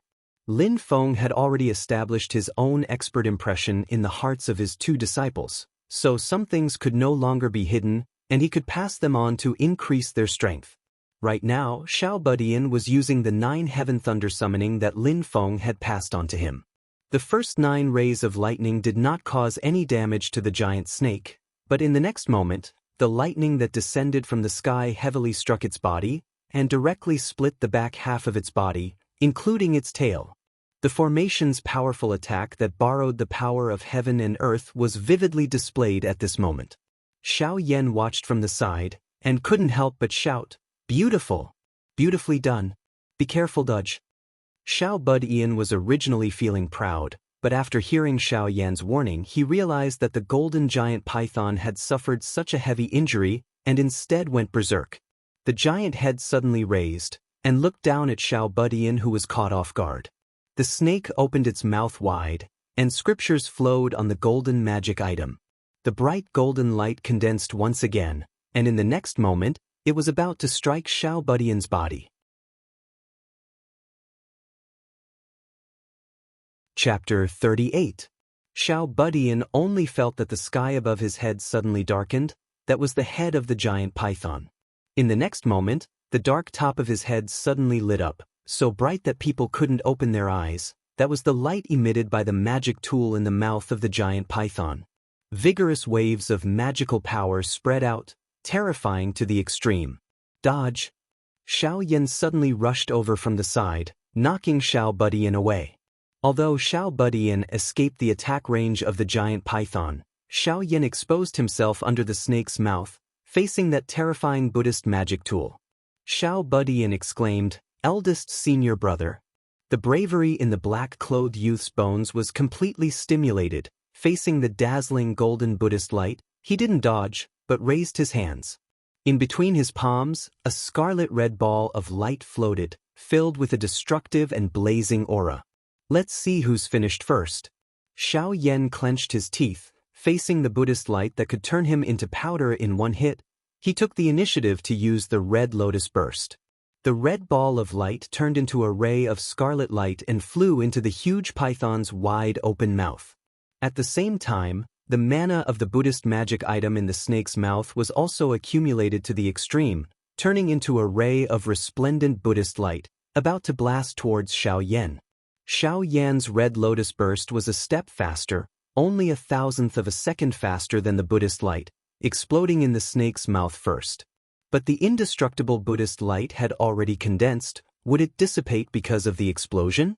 Xiao Yan and the little guy both didn't know the answer, because a ray of white lightning that was even more tyrannical and berserk than the Buddha's light traversed the horizon. It was even faster than the red lotus break, and it struck the huge snake's head. Northern Aurora Mystic Light. The tyrannical lightning directly punched a big hole in the head of the golden python. After penetrating the snake's head, it fiercely hit the Buddhist magic tool. The magic tool made a sound. The Buddhist light that was originally prepared to attack Xiao Yan was forced to be used to defend itself, no longer having the strength to attack. At this time, Xiao Yan's red lotus burst exploded in the snake's mouth, blowing the already heavily injured giant python's head into a bloody mist. "Master!" Xiao Budian cheered. At this time, Xiao Yan was also covered in cold sweat. "Master, you almost played me to death." Lin Feng landed beside them. Dressed in a feathered robe and a star crown, He looked even more elegant and otherworldly in the forest that was in a mess after the battle. Lin Feng raised his hand and caught the falling Buddhist artifact. He turned to Xiao Yan and said with a smile, "I've already said that you might have a fortuitous encounter today. It's just a daunting experience without any mishaps." As Lin Feng spoke, he raised the Buddhist artifact in his hand and shook it. "When I erase the restrictions set by the original owner, this thing will be yours." Xiao Yan was overjoyed. "Ha, I didn't risk my life for nothing." Lin Feng looked at him with a smile. "Little Yan, you're very good. You're behaving like a senior brother." Xiao Bud-Ian grabbed Xiao Yan's hand and said, "That's right, senior brother, it's all thanks to you." Xiao Yan raised his eyebrows and said arrogantly, "It's what I should do." Unexpectedly, Xiao Bud-Ian continued to say, "Although I can dodge it myself, I still have to thank you." Suddenly, Xiao Yan was so angry that he didn't know whether to laugh or cry. It turned out that this junior brother was even more arrogant than him. Xiao Bud-Ian turned to Lin Feng and asked, Master, that artifact belongs to senior brother. What about me?" Lin Feng pointed to the dead python. "Aren't you thinking about it? It's all yours. How much you can take depends on your own ability." After a pause, Lin Feng continued, "Collect more snake blood and snake gallbladders. You're almost 5 years old. These are all good materials for your baptism." Xiao Bud-Ian cheered and rushed to the giant snake. Although he was young, he followed the adults to hunt in the village, so collecting these materials was a piece of cake. Hearing that Lin Feng wanted to baptize Xiao Bud-Ian, Xiao Yan also went up to help.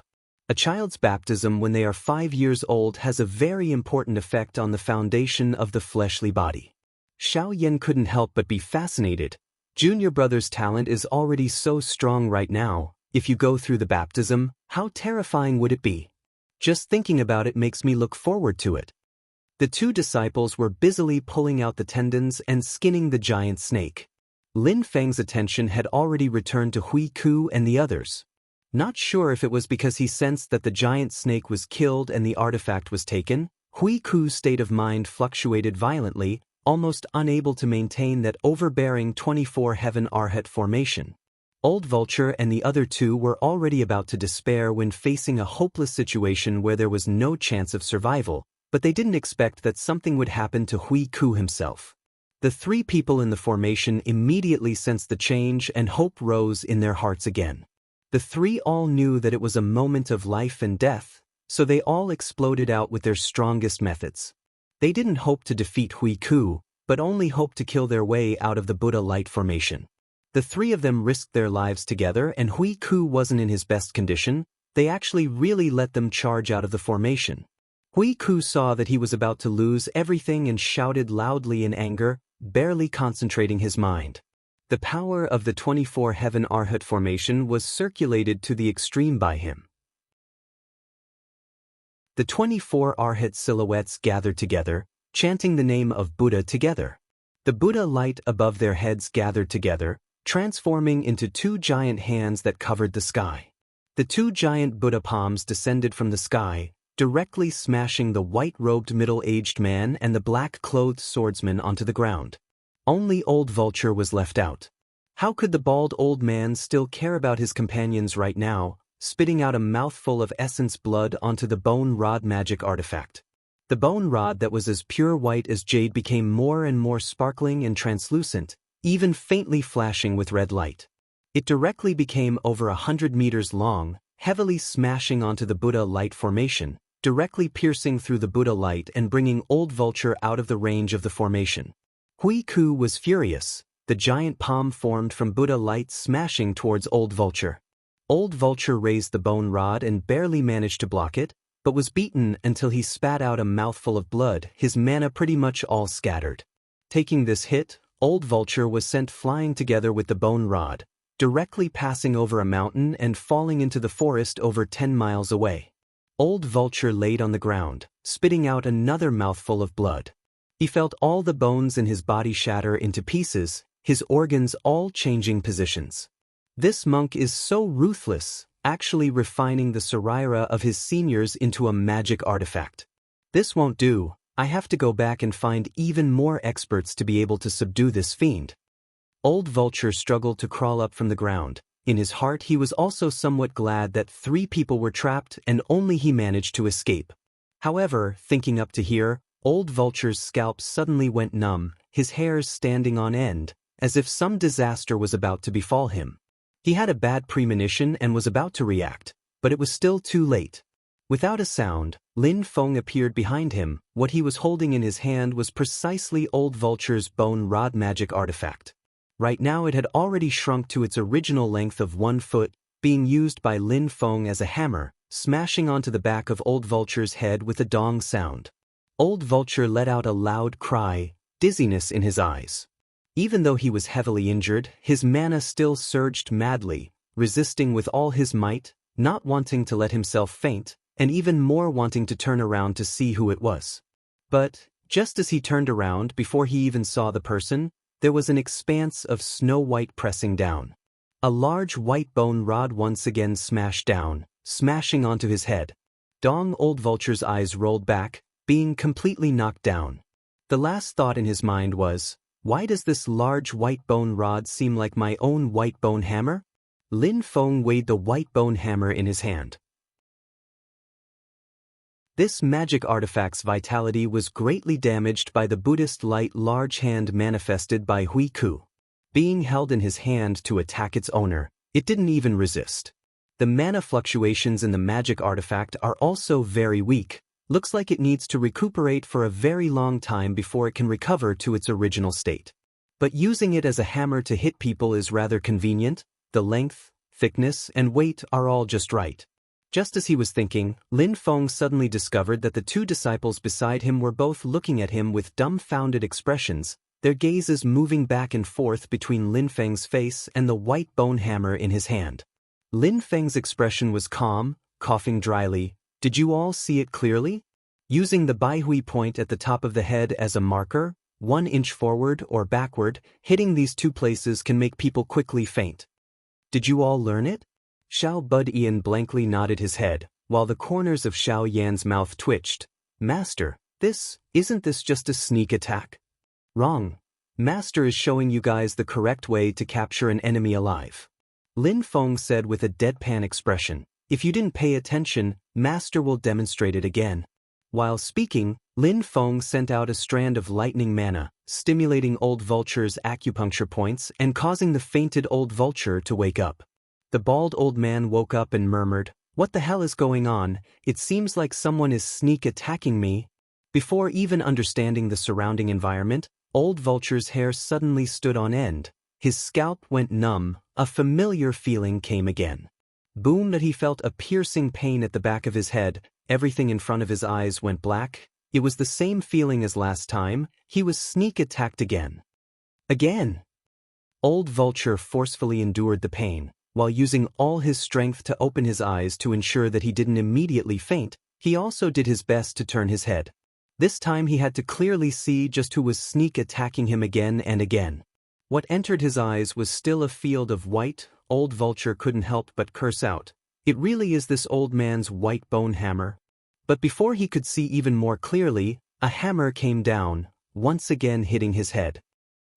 Old Vulture's eyes rolled back. Carrying a monstrous rage and endless regret, he fainted again. Lin Feng turned his head with a calm expression, indifferently asking, "Did you see it clearly this time?" Xiao Yan was dumbstruck. Xiao Budian clapped his hands and smiled saying, "I saw it clearly. Master, can I also try?" Lin Feng smiled and handed the white bone hammer to Xiao Budian. "Try is try, have some sense of propriety. Don't kill him, Master still has things to ask him in a bit."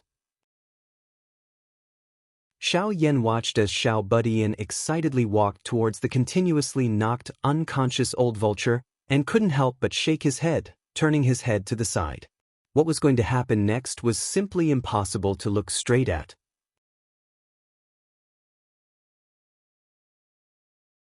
Chapter 39.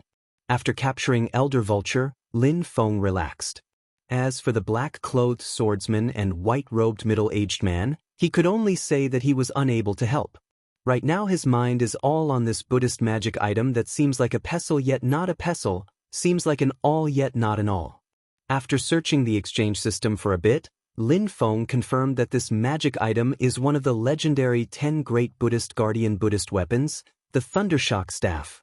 The 10 great guardian Buddhist weapons of Buddhism were all earth-shattering treasures with great power. When the 10 Buddhist weapons were combined, they were known as the 10 Realms, and they were the treasures of the Great Lain Monastery. True Buddhist guardian Buddhist weapons are all high-quality magic treasures. They are treasures that only primordial spirit cultivators can refine. But the method of refining Buddhist weapons is very widespread in the Great Thunder Monastery. Monks of all cultivation levels can refine them.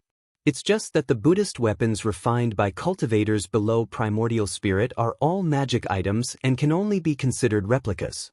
The Thundershock Staff Hui Ku is refining right now belongs to this kind of replicas. Lin Feng was slightly disappointed. So it's not a damaged treasure, it's just that this monk hasn't successfully refined it yet.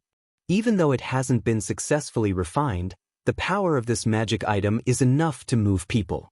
It is worthy of the name of the Thundershock Staff Guardian Buddhist weapon.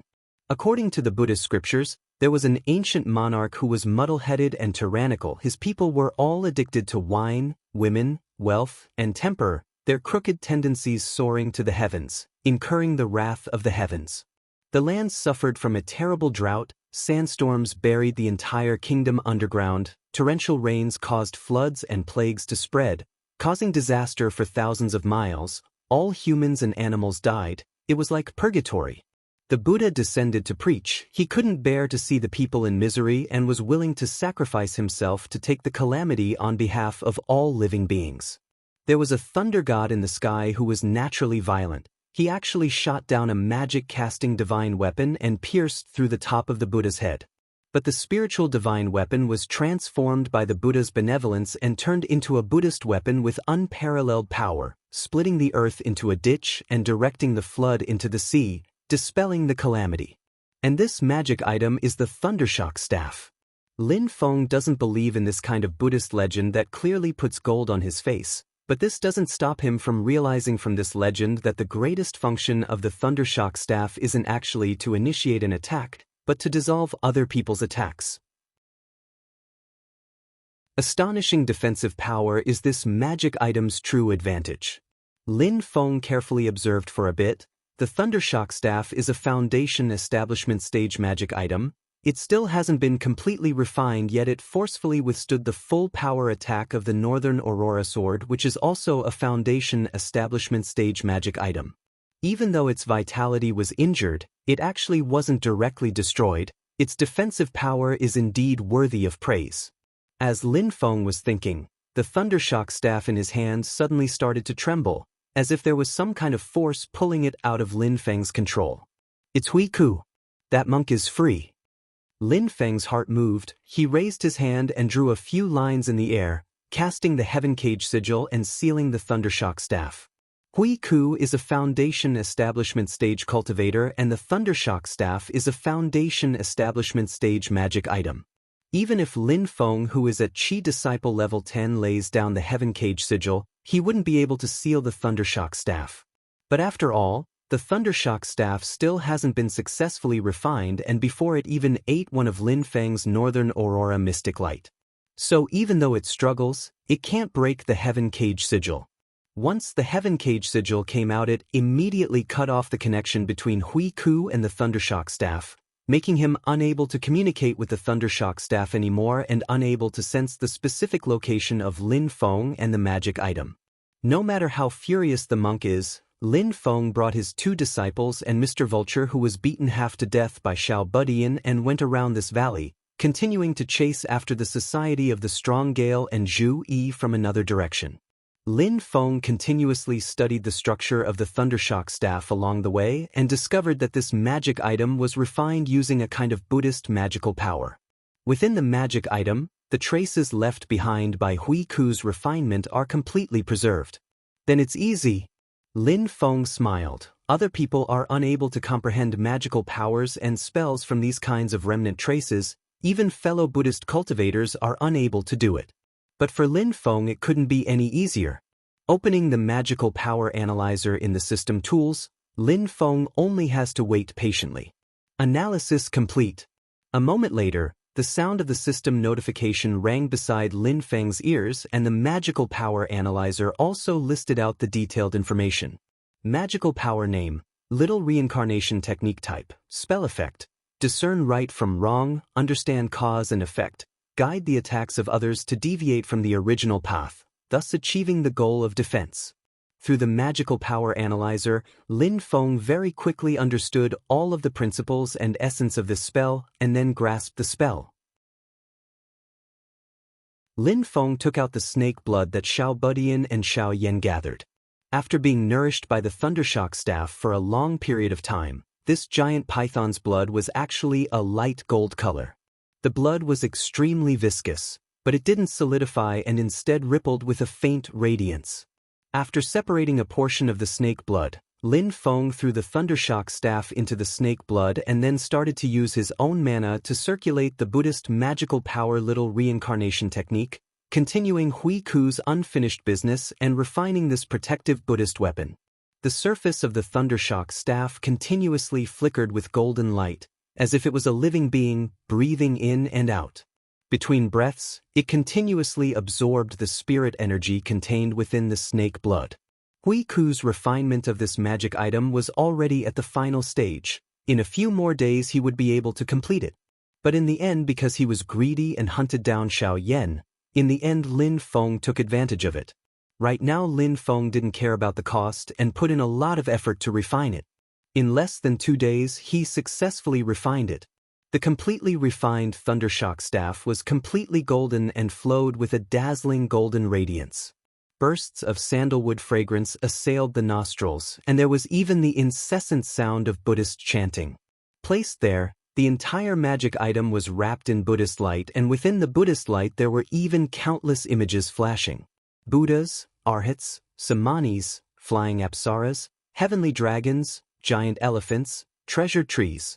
Countless images rose and fell.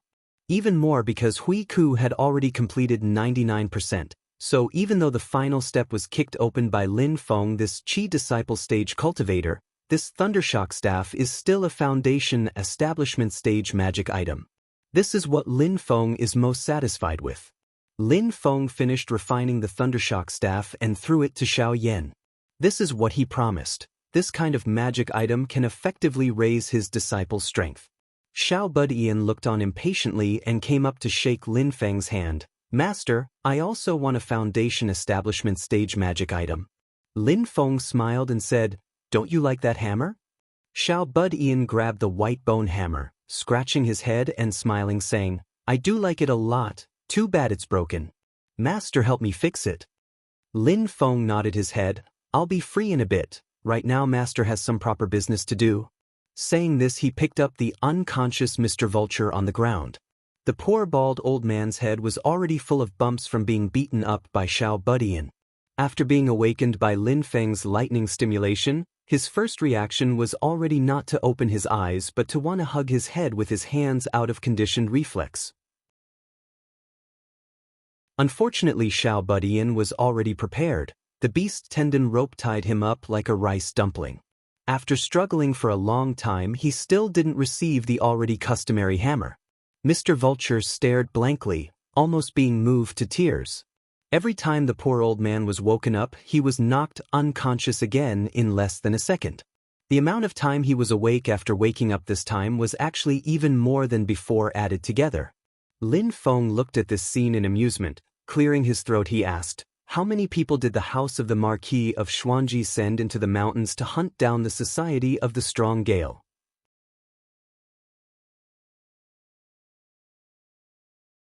Chapter 40. How many people did the house of the Marquis of Xuanji send into the mountains to hunt down the Society of the Strong Gale? Mr. Vulture was dazed for a moment, then asked hoarsely, Who are you? He wanted to turn around and see who the other party was, but the moment he moved he was firmly stepped on by someone. He could only continue to face the yellow soil. Lin Feng's voice faintly transmitted over, You don't have the right to ask questions. If you don't want to die then obediently answer my questions. You're already quite old. It's not easy to reach the foundation establishment stage. Don't you want to continue living and enjoy life? Lin Feng smiled saying, The Marquis of Xuanji isn't your father, you're only serving him, there's no need to risk your life, right? Mr. Vulture was silent for a moment, then said in a low voice, including me, there are a total of 10 foundation establishment stage cultivators, over 100 Qi disciple stage cultivators, led by Mr. Huang San of the House of the Marquis. Lin Feng asked, Mr. Huang San? Mr. Vulture was a bit surprised. Mr. Huang San of the House of the Marquis is very famous. Why does Lin Feng look like he's never heard of him? But right now he's in Lin Feng's hands, so he doesn't dare to say anything, only introducing. Mr. Huang San is the third steward of the House of the Marquis. He's always in charge of the outside affairs of the house. After a pause he added, Mr. Huang San is a great cultivator of the Golden Elixir period. Lin Feng grinned. The Marquis of Xuanji Zhu Hongwu's ostentatiousness is really not small, a Golden Elixir period cultivator as a steward, and he's also only the third steward. There are still 2 even bigger ones above him. Logically speaking, this kind of formation should be able to take down that big monk Hui Ku, but the prerequisite is that they can't split up their strength and be defeated by Hui Ku one by one. Lin Feng looked at Mr. Vulture on the ground and nodded his head. Leaving him with his life to send a message to that Mr. Huang San was indeed useful. A Golden Elixir period cultivator leading the group. Even if Hui Ku has the 24 Heaven Arhat formation, he still has to take it easy. Calling out to the little guy in the distance, the little guy carrying the white bone hammer ran over like a wisp of smoke. Lin Feng gave him a look, and the little guy immediately walked behind Mr. Vulture with a smile. Even though Mr. Vulture is lying on the ground and can't see the scene above his head, that familiar feeling of goosebumps and his scalp tingling once again welled up in his heart. The bald old man had no other thoughts. As long as he was not knocked unconscious again, he was willing to pay any price. But the development of events did not change according to his will. The little guy aimed at the back of his head, and once again knocked old Vulture unconscious. Lin Feng collected old Vulture's storage pouch, stuffed the old man into a cave, then called out to Xiao Yen and Xiao Buddy to leave. Mr. Vulture is a subordinate of the House of the Marquis of Xuanji. His training resources are supplied by the House of the Marquis and are incomparably abundant. Lin Feng opened his storage bag and was dazzled by the variety of medicinal pills and spiritual items. He couldn't help but sigh in his heart. This kind of business that doesn't cost anything really earns money quickly. There was also a Dao technique in the storage bag. It was called the Blue Ocean River technique. It was a water-type Dao technique. It could increase the density of the cultivator's true qi. Water in itself is something that wins through quantity. The thicker it is, the stronger the power. Cultivators that train in water-type Dao techniques usually have more vigorous and abundant mana than other cultivators of the same level. This Blue Ocean River technique is like this. It can increase the density of the cultivator's mana. When the Dao technique is completed, the cultivator's mana will be like a surging river, vigorous and majestic, its power unstoppable. Right now Lin Feng already trains in 2 kinds of Dao techniques, the 9 Heavens Thunder technique and the Art of Akala. The lightning and fire mana cultivated from these 2 Dao techniques are both extremely tyrannical and fierce, but the consumption rate is also very fast. Right now Lin Feng's main method of attack is the Foundation Establishment Stage magic item Northern Aurora Sword. It consumes a lot of mana. If Lin Feng can successfully train in the Blue Ocean River technique, under the circumstances that his realm does not change, the total amount of mana will increase greatly. This will be even more convenient for him to control the Northern Aurora Sword. This water-type Dao technique, to Lin Feng, is undoubtedly a timely reign. Other people have to start from the beginning when they train in a Dao technique, but Lin Feng can easily train in it using the system's hidden attribute. Feeling the surging mana that is at least 30% more abundant than usual in the 10 acupoints that have already been opened, Lin Feng smiled in satisfaction. Lin Feng hurried on while operating the Blue Ocean River technique, very quickly catching up to the people of the Society of the Strong Gale. Rather than saying they caught up, it would be better to say that the people of the Society of the Strong Gale stopped where they were. The black-clothed man with a knife scar on his face was currently standing on the edge of a cliff with a gloomy expression. A group of cultivators of the Society of the Strong Gale were gathered around him. Zhu Yi was firmly watched by the two as he walked through the forest. His blue robe, which had been washed so many times it had turned white, had already been torn in several places. He looked abnormally disheveled, but his expression was still calm. A cultivator of the Society of the Strong Gale couldn't help but say, "Don't tell me that monk was killed by someone?" He usually brags and his eyes grow on top of his head. Now he's shown his true colors. The black-clothed man stroked the scar on his face, silently saying, "Don't underestimate him. Unless the other side is a cultivator of the golden elixir period, Hui Ku will be fine. That monk's cultivation is very high. If it wasn't for this, we wouldn't have thought of roping him in." The cultivator beside him asked, "Then we're just going to keep waiting here?" The black-clothed man sighed lightly, "I'm not waiting for Hui Ku, I'm waiting for the two brothers who were chasing after that fatty before. That old bastard Zhu Hongwu sent out pursuers so quickly, that means that fatty successfully escaped back to report. Right now I only hope that those two brothers are smart enough and find a way to escape on their own when things aren't looking good." The black-clothed man's eyebrows formed a knot. "But so many days have passed and we still haven't seen them meet up, I'm afraid." Sigh. The group of cultivators of the Society of the Strong Gale all fell into silence. The black-clothed man took a deep breath. "The pursuers are already getting closer and closer, we can't wait any longer." Finishing speaking, he took out a strangely shaped spirit stone from his chest and threw it into the air with a swing of his hand. Then his hands changed hand signs, making a few different hand signs in succession. Large amounts of spiritual energy began to surge according to a strange rhythm and tempo. Lin Feng has always been secretly observing from afar. Seeing the black-clothed man's movements, he immediately paid attention. The spirit stone flashed a few times in the air and then suddenly disappeared. And on the precipitous mountain wall below the cliff, an area of light suddenly lit up. After the light disappeared, a cave entrance actually appeared on the originally plain and unremarkable stone wall. The moment the cave entrance appeared, Lin Feng sensed dense spiritual energy flowing out from within. This is definitely not a normal cave, it's more like the entrance to some kind of paradise. What the black-clothed man did just now was not to remove some kind of camouflage that covered the cave entrance, but rather to use the spirit stone as a key to open the passage to this cave. This is clearly a route of retreat that the Society of the Strong Gale had already grasped long ago. Right now they're in a tight encirclement, so they decisively used it. The black-clothed man took the lead and jumped down the cliff, his body sliding into the cave entrance on the mountain wall.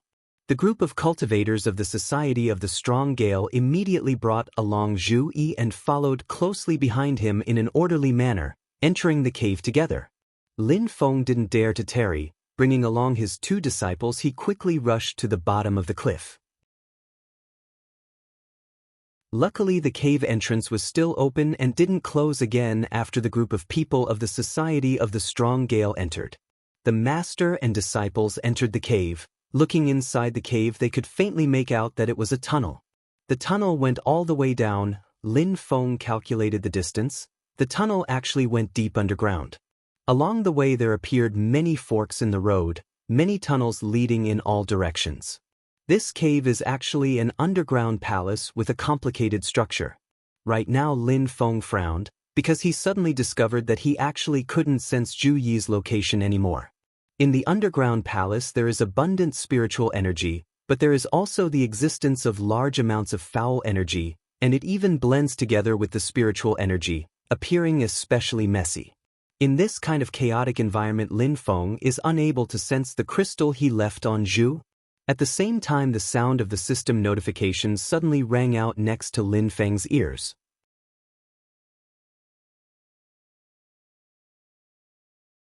Chapter 41. Host has triggered a random side mission, Black Cloud Underground Palace.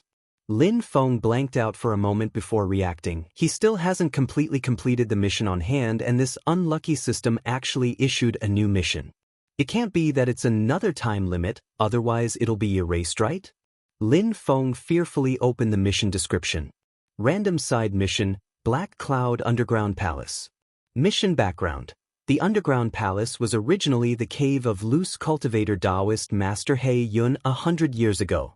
When Taoist Master He Yun opened the cave back then, he accidentally opened up the void, causing the deepest part of the underground palace to be connected to the Nether Blood River. Taoist Master He Yun suffered a calamity and fell. Mission objective: Host obtained the lifebound magic tool, Black Cloud Flag, that Taoist Master He Yun lost in the depths of the cave. Mission time limit: 7 days. Mission is invalid if it is not completed within the time limit. Mission invalid? Lin Feng blinked his eyes and let out a long sigh of relief. Even though the system is very deceptive, it has always clearly tricked people and wouldn't play tricks in the dark. Since it says that there's no punishment if it's not completed within the time limit, then there shouldn't be any danger. Looking at it now, only the main mission has a death penalty. Side missions are much better. There'll probably be rewards if it's completed, but it doesn't matter if it's not completed. Lin Feng's mind started to turn. Taoist Master He Yun, Taoist Master. Then he's a Golden Elixir Period cultivator? Heaven Primal World has some established rules. Golden Elixir Period cultivators can be called Taoist Masters. Yuanying Stage cultivators can be called True Monarchs or Ancestors. These titles are universally recognized and can't be easily mistaken. A Foundation Establishment Stage cultivator daring to call himself Taoist Master, that's not just a matter of being laughed at, it's very likely that trouble will come knocking on their door. Only the mission's background mentioned that the deepest part of this Black Cloud underground palace is actually connected to the Nether Blood River, instantly giving Lin Feng a headache. Legend has it that within the Netherworld's Yellow Springs, there's a Nether Blood River. It's endless and boundless, it's completely filled with filthy blood, it's called Blood River True Water. The Blood River True Water was one of the 6 great true waters of the heaven and earth. It was also an extremely evil and filthy water. It was the most filthy thing in the world. No matter how powerful a technique was or how mystical a magical item was, as long as it came into contact with a little bit of it, it would immediately be polluted and lose its magical power. The previous owner of this cave, Taoist Master He Yun, had died in this blood river. This danger made Lin Feng rather hesitant. Most likely that group of people from the Society of the Strong Gale are only active in the upper levels of the underground palace. They still don't know that there is great danger here. Let's take it one step at a time. We're going down to find Zhu Yi anyway. At most, we won't go to the deepest part. Lin Feng thought for a moment and made up his mind. He then said to his 2 disciples beside him, "This underground palace is not ordinary. Follow me closely and don't run around." Xiao Yan and Xiao Budian could both see the solemn expression on their master's face. Thinking that even their master, who was omnipotent, was so serious, the 2 of them hurriedly nodded. Lin Feng waved his sleeves. "Let's go." In the depths of the underground palace, the cultivators of the Society of the Strong Gale were holding Zhu Yi hostage, hurriedly moving forward. They've already walked out of the tunnel. What appeared in front of them was a giant deep pit. The group of people walked around the edge of the deep pit. The narrow path only allowed one person to move sideways. It looked incredibly dangerous. The black-clothed man said as he walked, "Pay attention to your feet. If you fall down from here you won't even be able to find your bones." In the group, Zhu Yi's eyes flashed, lowering his head. The black-clothed man seemed to know what he was thinking, coldly saying, "Don't get any weird ideas. Everyone here can crush you like squashing a mosquito." Zhu Yi was silent. A cultivator of the Society of the Strong Gale asked, "Boss, isn't this our secret base in the heart of the Zhou dynasty?" The black-clothed man said, "This is a cave left behind by a senior expert. It's been abandoned for a long time. Spiritual energy and foul air coexist, so no one has ever found it. The Society also accidentally discovered it not long ago. After investigating, we found out that this place isn't conducive to cultivation, but we can set up a teleportation formation. The location isn't far from the capital of Zhoudog Tianjing, so we used this place as a route of retreat, making it convenient for us to evacuate after our operation." Speaking up to here, the black-clothed man's expression was a bit ugly, touching the scar on his face with lingering fear. But there are still many things in this underground palace that we haven't figured out yet, especially the depths of the underground palace. None of the brothers that went in to investigate returned. They all disappeared. Speaking up to here, All of the cultivators of the Society of the Strong Gale subconsciously looked at the pitch-black pit under their feet. That place is like a bottomless abyss, and also like a monster opening its giant mouth, swallowing all who dare to pry. Zhu Yi also felt his scalp tingle from hearing this. Looking at the abyss under his feet, he was in a daze.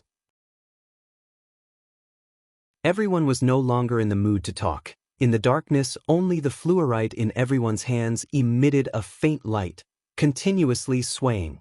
The group of people bypassed the giant pit. The entrance to another tunnel appeared in front of them. Zhu Yi observed carefully for a bit. It's different from the tunnels they passed through before. This tunnel is clearly newly excavated. Passing through this tunnel is where the teleportation formation set up by the Society of the Strong Gale is. It can teleport between two fixed locations, but it can only be used once. Unless it's absolutely necessary, the black-clothed man really doesn't want to use it. Especially after being exposed this time, this cave will definitely be discovered by the Zhou dynasty. Even if they want to set up a new formation, it would be impossible. The black-clothed man shook his head. We'll wait here a bit longer. If Hui Ku and the others still can't catch up, then we'll have to leave first. It doesn't matter if other people can't catch up, it's fine as long as we catch up. The black-clothed man's heart sank. They still caught up. Wave after wave of powerful mana fluctuations surged in the surroundings. Right now the hearts of the people of the Society of the Strong Gale sunk to the bottom. 7. A whole 7 Foundation establishment stage cultivators surrounded them. In their group, other than the black-clothed man in the lead who is a Foundation establishment stage cultivator, the others are all Qi disciple stage. But the other side has a whole 7 Foundation establishment stage cultivators. They only need half to take care of all of them. The middle-aged man in purple luxurious clothing at the front said with a smile, "All of you stay behind." Raising both his hands together, 9 rings of light flew out from his palms, heading towards the heads of the cultivators of the Society of the Strong Gale. The rings of light seemed to fly very slowly, but when they reached the top they suddenly stopped. Each ring of light released a beam of white light, shining on the opponent's body. A cultivator of the Society of the Strong Gale let out a loud shout, casting a water spell to block and laying down a water screen in front of him.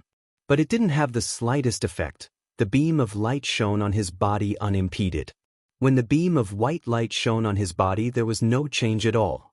That cultivator of the Society of the Strong Gale was dazed, not understanding why a Foundation establishment stage cultivator would do such a meaningless thing. But the next moment the beam of light suddenly changed from white to red.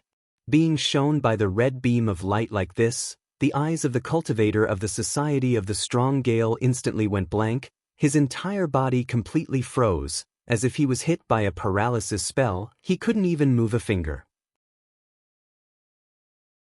At this time the rings of light in midair followed the red beam of light and fell down, wrapping around the opponent's neck, then directly bringing that cultivator of the Society of the Strong Gale flying up, his body uncontrollably flying towards the middle-aged man in purple luxurious clothing who shot out the rings of light. The 9 rings of light succeeded one by one, actually capturing 9 cultivators of the Society of the Strong Gale alive in an instant. Let alone risking their lives, these cultivators of the Society of the Strong Gale can't even commit suicide. After capturing these 9 people, the middle-aged man in purple luxurious clothing loosened the rings of light on their necks, but these people were still unable to move. The middle-aged man in purple luxurious clothing did the same thing. Waving his hand, the 9 rings of light once again flew towards the remaining cultivators of the Society of the Strong Gale. The black-clothed man shouted angrily, casting a small drum. The small drum rang out. The ear-piercing sound made the 7 Foundation establishment stage cultivators on the other side unconsciously frown.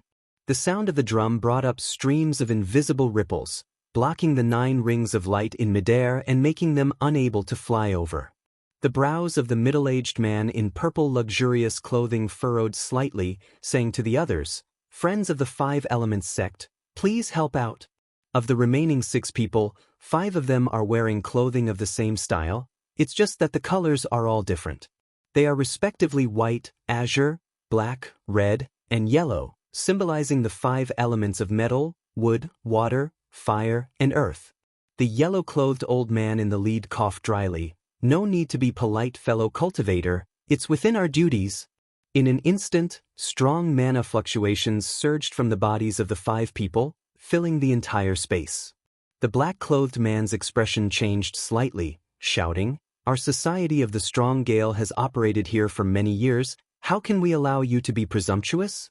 Finishing speaking, he crushed a jade tablet. The originally disorderly spiritual energy in the underground palace suddenly became orderly. A formation flashing with a blinding spiritual light appeared in midair. The sound of wind came from within the formation. The next moment, one after another enormous tornadoes rushed out of the formation. Like one angry dragon after another, they roared and charged towards the 7 cultivators of the House of the Marquis. A dozen or so tornadoes rampaged about, interweaving together and turning the cave into a world of storms. Everything that blocked in front of the tornadoes were all torn to shreds. On the stone walls, one deep ravine after another was left. For a moment, the wind howled, the mountains collapsed, and the earth cracked. It was like the end of the world. In front of this formation, it's enough to tear apart foundation establishment stage cultivators. Only those with the strength of the golden elixir period can protect themselves. The 5 cultivators of the 5 elements sect were not nervous. They looked at each other. Among them, the yellow-clothed old man said with a smile, "We'll let you see our methods." The 5 of them cast a spell together, shouting in unison, "Reverse 5 elements demons sealing formation." Colorless divine light shot up into the sky, instantly illuminating the entire cave. Even the pitch-black abyss below became bright. The 5 of them come from the same sect. They each cultivate a type of Tao technique. The 5 of them joining hands to lay down this reverse 5 elements demon sealing formation is enough to suppress all opponents under the golden elixir period.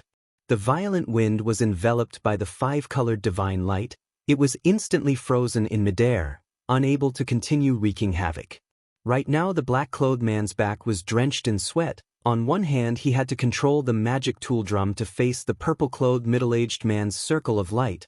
On the other hand he had to activate the formation to resist the opponent's reverse 5 elements demon sealing formation. Being attacked from 2 sides, even if he has the geographical advantage, he's still being pressed into a disadvantage. Just as he was panicking, a voice rang out unhurriedly, "Why are you so slow? 7 against 1 and it still takes so long?" The next moment a figure appeared in midair. Just like that he stood still in midair above the abyss, looking down at everyone.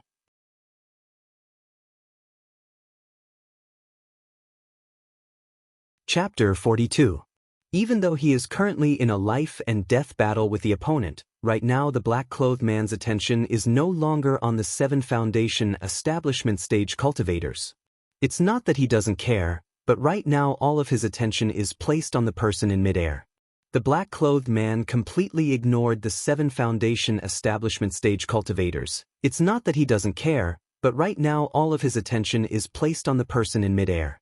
The opponent did not reveal even the slightest bit of mana fluctuations, but it's precisely because of this that he's scary.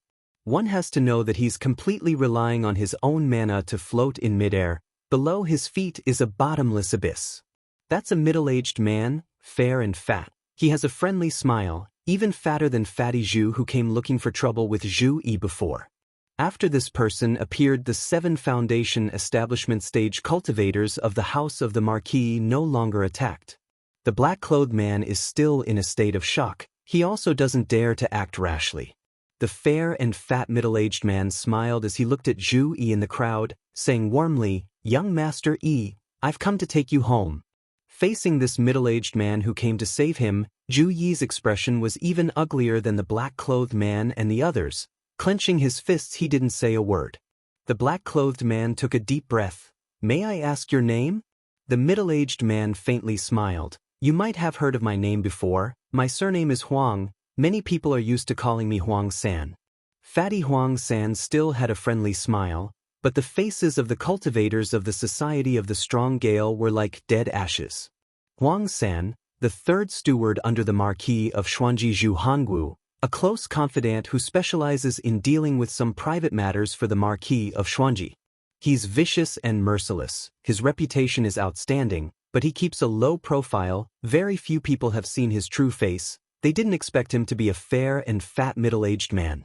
Right now the black-clothed man's entire body felt like it fell into an icy cavern, because he knows that this fatty in front of him who seems like a friendly businessman is a solid golden elixir period cultivator. But the hatred of the destruction of his country, the hatred of the extermination of his family, his dignity, his hatred, his fury, all of them make it impossible for him to yield to the person in front of him.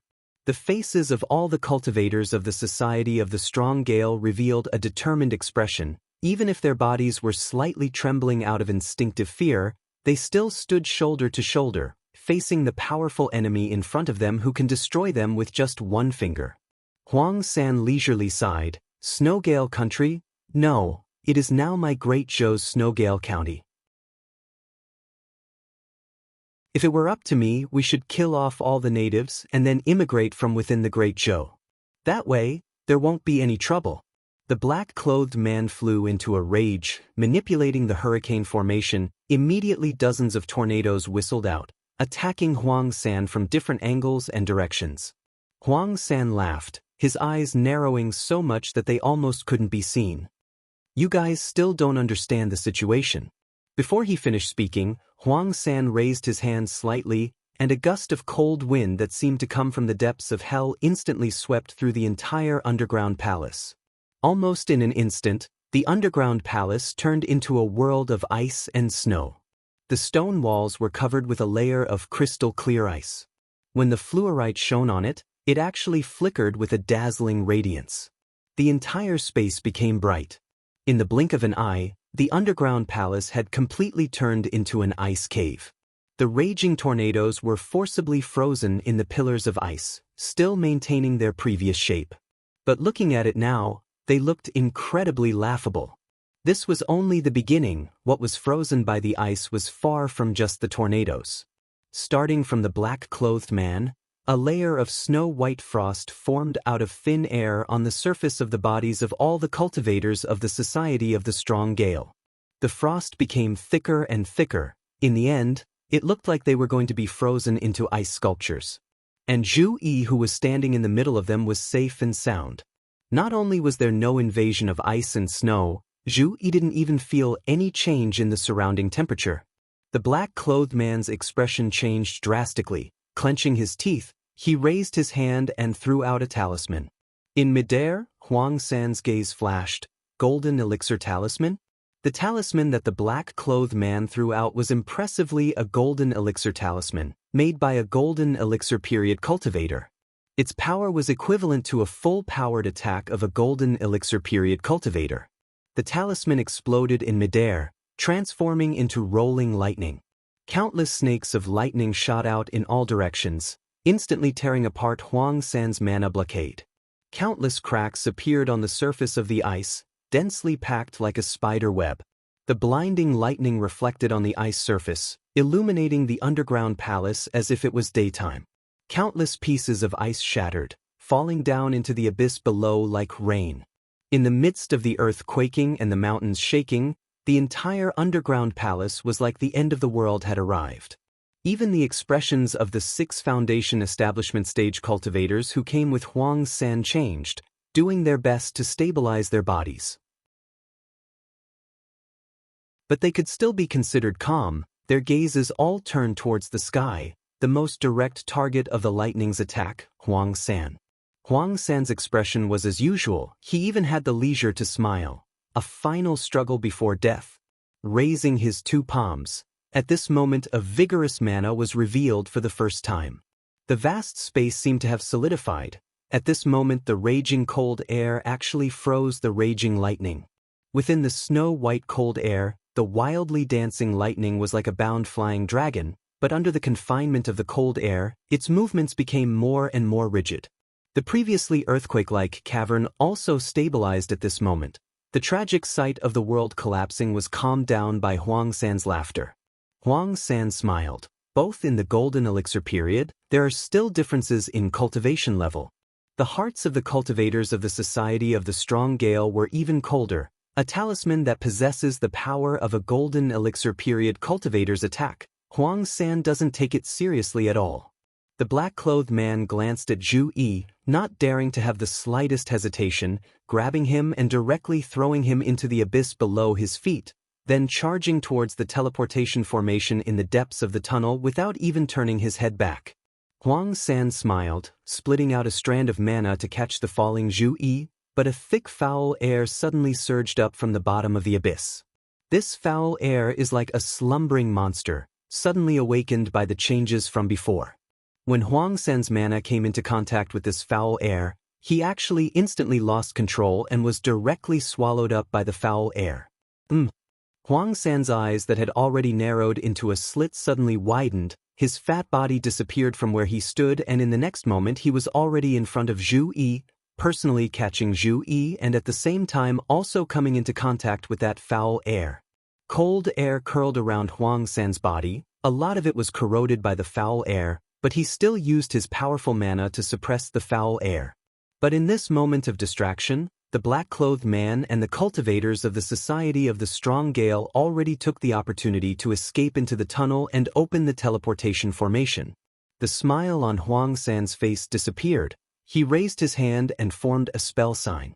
The cold air instantly rose sharply, wanting to freeze even the teleportation formation. The black-clothed man can also be considered to be very decisive. In order to buy time, he just threw away Zhu Yi that he took so much effort to catch. It's just that Huang San's cultivation level is too high. Even if he first blocks the golden elixir talisman and then saves Zhu Yi, in the end he still has the ability to intercept and kill them. Unfortunately, at the crucial moment, that ball of strange foul air that rose up from the abyss helped the black-clothed man. With this delay, Huang San was still a step too slow in the end. The teleportation formation has already been activated. Under the influence of Huang San's mana, the space split open by the formation is crooked and twisted, even tearing the body of a cultivator of the Society of the Strong Gale in half. But in the end it still broke open a path in space, allowing the black-clothed man and the others to escape. Huang San chuckled, saying, "A few rats, they're pretty slippery. But after being disturbed by your master, San, there's no way you guys can teleport to the predetermined location. You can count yourselves lucky that you didn't die in the space vortex."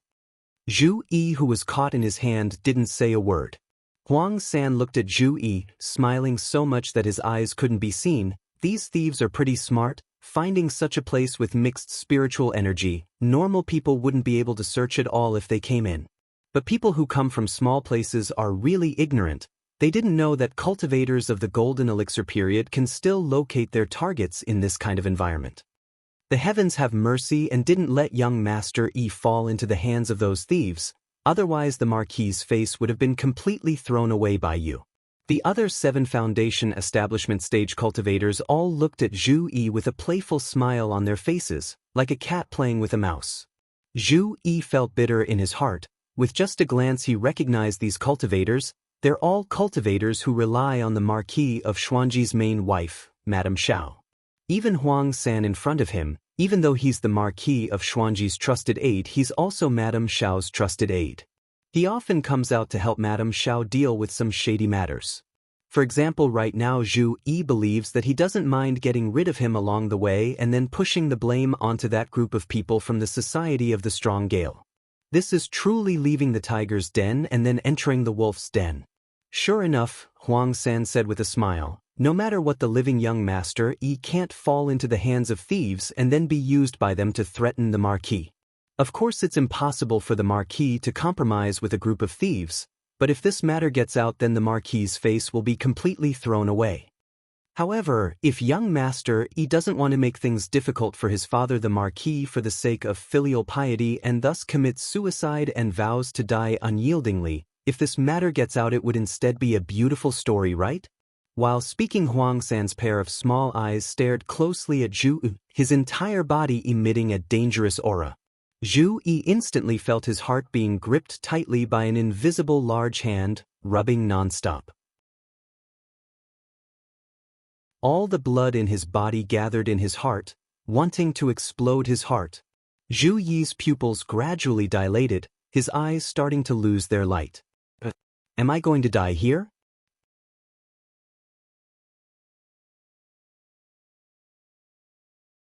Chapter 43. The aura of life on Zhu Yi's body was currently slowly fading away. Huang San's chubby face was still cheerful, a pair of small eyes emitting a savage light. He was currently leisurely torturing Zhu Yi when his expression suddenly changed slightly, looking behind him. At the exit of a tunnel stood a youth wearing clothes as white as snow and a green bamboo hat. The youth raised his head, revealing the face under the bamboo hat. His appearance could be considered decent, his skin extremely white, and there were a few white spots on his face. What attracted the most attention around this person was the long sword at his waist. The scabbard was engraved with a simple and heavy engraving of mountains and rivers. Apart from Zhu Yi, who was already gradually losing consciousness, the pupils of everyone present constricted when they saw the long sword. Someone from the Mount Shu sword sect? Even though he was raising his head to look at Huang San, who was in midair, his expression was completely condescending. He grinned. "Fatty, have you seen a young Taoist dressed in white robes, with a feather robe and a star crown, with a child by his side?" The youth's tone was frivolous and rude. Even though Huang San still had a smile on his face, his gaze had already turned cold. In front of the Marquis of Xuanji, Huang San is a servant, but other people definitely don't dare to look down on him as the Marquis of Xuanji's trusted aide.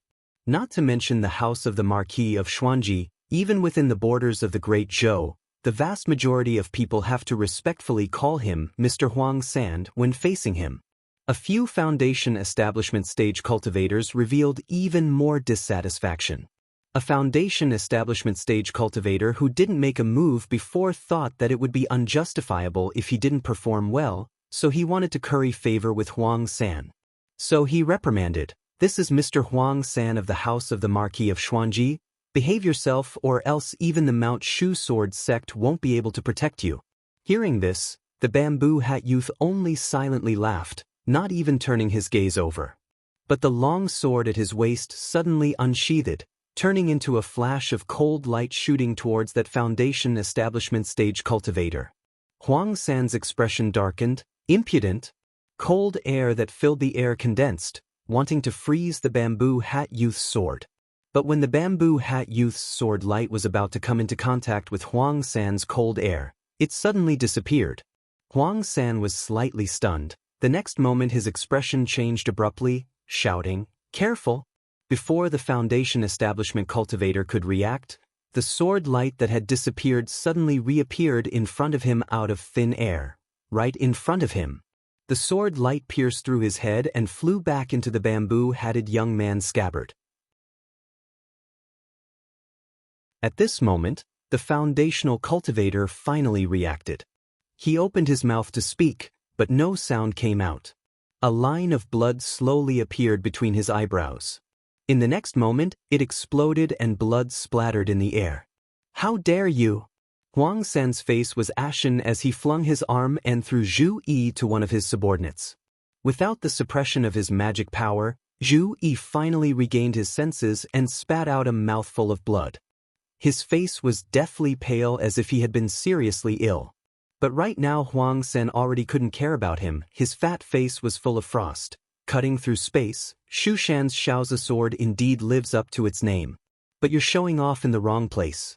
This is the Zhou dynasty, and the people you killed are people from the house of the Marquis of Xuanji. The bamboo-hatted young man cracked his mouth into a smile. "I'm asking you, have you seen a young Taoist with a child, wearing a white robe and a crown of stars?" Huang San laughed from extreme anger. The Shushan sword sect is really used to being arrogant, even daring to kill people from the house of the Marquis of Xuanji. Don't even think about leaving the Zhou dynasty alive. The bamboo-hatted young man smiled, saying, "Looks like you don't plan on answering my question, then there's no point in keeping you alive." Finishing speaking, the sword light once again left the scabbard. Freezing the world, 10,000 miles flying frost. Huang San laughed angrily, his hands forming a seal together. Instantly, wind and snow surged in the entire underground palace, countless cold air condensed together, and the air became a vast expanse of whiteness. As for the remaining foundation establishment cultivators and Zhu Yi, even though Huang San's target wasn't them, just the aftermath of his attack was enough to freeze them stiff. Not only were their bodies frozen, Even their thoughts slowed down, their brains unable to move. This is a sign that even their souls are about to freeze. In order to defend against the opponent's flying sword that can flash through the air, Huang San pushed his mana to the limit, surrounding his body with cold air. No matter where the flying sword appears from, he can defend against it. Shu Shanshao's swords are admittedly strange and unfathomable, but their swords are unconventional, their direct killing power is not enough. It's naturally easy for a golden elixir sword cultivator to kill Foundation establishment cultivators, but if he wants to deal with me then he has the wrong idea. While Huang San was thinking, the bamboo-hatted young man's voice suddenly came from within the cold air. Zhou Dynasty? The Marquis of Xuanji? Indeed very strong, but the problem is that you're very weak. Making me unable to leave the Zhou Dynasty alive, Zhu Hongwu can say these words, but you can't. Not to mention even if it's Zhu Hongwu, I will surpass him one day. The cold air within the underground palace suddenly began to fluctuate violently. An incomparably domineering ice sword light broke through the encirclement of the cold air, chopping straight towards Huang San. This sword light was dazzling, flashing with a cold light. Even the light it emitted was an unstoppable and domineering sword light. This sword was like tens of thousands of sword lights, merging together, 10,000 swords as one, sweeping through everything in its path. Different from the Shaozi sword that can move through the air, this sword did not have any fancy changes, only reaching the extreme strength. Huang San turned pale with fright. It's not the Shaozi sword, but the fiercest and most domineering of the 6 meridian swords of Shushan, the Shaoshang sword? He actually grasps 2 kinds of swords at the same time. In a panic, Huang San condensed his mana, forming a profound ice shield in front of him. This was Huang San's strongest defensive method. He didn't even use it against the golden elixir talisman before, but now he used it without hesitation. But it was all in vain. Facing the bamboo-hatted young man's heaven-shattering sword, the cold mist that filled the air broke. The profound ice shield still broke. Seeing the sword light in front of him, Huang San roared unwillingly, 10,000 years of ice, unshakable. A layer of ice and snow appeared on the surface of Huang San's body. His entire body seemed to be frozen into a block of ice, like 10,000 years of ice, hard, stubborn, indestructible. At the same time, it was crystal clear, incomparably ancient, heavy. But it was still useless. Under Huang San's terrified gaze, the sword light completely ignored his defense, like a knife cutting through tofu, piercing through his body and then exploding within his body. Instantly, over 10,000 sword lights shot out of Huang San's body. Huang San's fat body was like a balloon that was blown up, exploding in the air with a bang, turning into a bloody mist that filled the air. The sword light that exploded out continued on without stopping, directly riddling the surrounding ice and stone walls with holes, like a beehive. Zhu Yi stared blankly at the bamboo-hatted young man who sheathed his sword. The Foundation establishment stage cultivator of the House of the Marquis of Xuanji beside him was also dumbstruck. One sword, it was only one sword, and this bamboo-hatted young man killed Huang San, who was also in the golden elixir period. Huang San still had a lot of methods that he didn't use. He didn't even have the chance to self-destruct the golden elixir before being killed by his opponent. Zhu Yi suddenly had the urge to laugh. Huang San's sentence, cultivators of the same golden elixir period still have differences in cultivation, was still ringing in his ears, and now he himself became the best annotation of this sentence. Wait a minute. The young Taoist wearing a white robe and a crown of feathers and stars is extremely similar to the person I met in the temple that day. Could it be? Zhu Yi's heart suddenly moved, lowering his head and not saying anything. I wonder who is stronger between him and this Shushan sword cultivator? The bamboo-hatted young man looked at them, grinning. Remember my name, Lu Yang. I will be the person who kills Zhu Hongwu. Looking at the dumbstruck crowd, Lu Yang pressed down on his bamboo hat, turning around and leaving. Boring, too boring. I'd better continue looking for that young Taoist who humiliated the Blaze Sword sect. He licked his lips, chuckling. This person should be in this underground palace. I hope he can give me a bit more fun. Right now Lin Feng's mood was terrible to the extreme. Rumble, rumble, rumble, rumble. In front of him a blood-red river roared and surged. It was dark and gloomy, emitting a nauseating stench that assaulted the nose. Just smelling this stench made Lin Feng feel that it was difficult and obscure to circulate his mana. Earlier a strong mana impact suddenly exploded in the underground palace. As a result it affected the spatial distortion. The Lin Feng master-disciple trio who were walking halfway were swept into a spatial crack, actually directly transported to the depths of the underground palace. Luckily the three of them did not get separated, but Lin Feng never would have thought that his group would actually be transported to the side of the underground Nether Blood River. Lin Feng looked at the extremely evil and filthy water of this world, wanting to cry but having no tears. On the surface he still had to put on a confident appearance in front of his two disciples, methodically introducing this true blood river water to them, telling them to stay away from this extremely filthy thing. Hearing the power of this nether blood river, Xiao Yan and Xiao Budian's faces both turned deathly white, hurriedly nodding their heads, closely following behind Lin Feng, avoiding the blood river like the plague. Lin Feng pondered as he walked. Even though that magic item Black Cloud Flag is good, it's not important. It's my fortune to get it, my fate to lose it. On the contrary, Zhu Yi, after spending so much effort, I must get this disciple. Just as he was thinking, Xiao Budian at the side suddenly tugged on Lin Feng's sleeves. Master, look over there.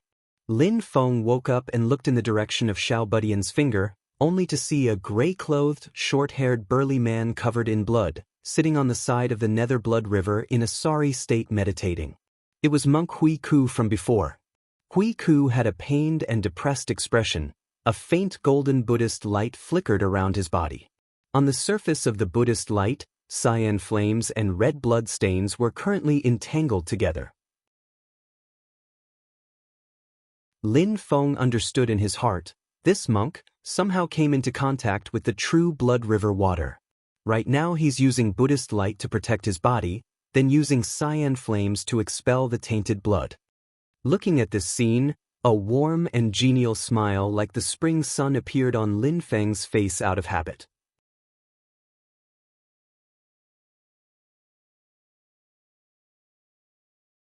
Chapter 44. Looking at Hui Ku who was working hard to expel the tainted blood, the smile on Lin Feng's face was as bright as the sun. Beating a dog when it's down will always make people happy. His disciple clearly had the same thoughts as him. Seeing this scene, Xiao Yan rubbed his palms together. This damn Baldy also has such a day. Lin Feng said, Little Yan, give your Thundershock staff to Master too. Xiao Yan took out the Thundershock staff and handed it over. Lin Feng grabbed the Thundershock staff with one hand and took out the golden paper that recorded the Ksitigarbha Sutra with the other, silently feeling the mana fluctuations that flowed out from the two items from time to time. When he was refining the Thundershock staff before, he already felt the golden paper move strangely but didn't pay too much attention. Now after careful observation, Lin Feng could confirm that there was a faint resonance between the two items. Lin Feng thought for a bit and already had an idea in his heart. Calling over his two disciples, the Thundershock staff was still given to Xiao Yan and the golden paper was given to Xiao Budian. Today I'll be training you guys. In a bit, Master will only hold the line for you guys and won't easily make a move. Lin Feng said nonchalantly. Xiao Yan and Xiao Budian looked at each other and swallowed their saliva at the same time. Xiao Yan hesitated and said, Master, you can't be telling the two of us to deal with that damn Baldy, right?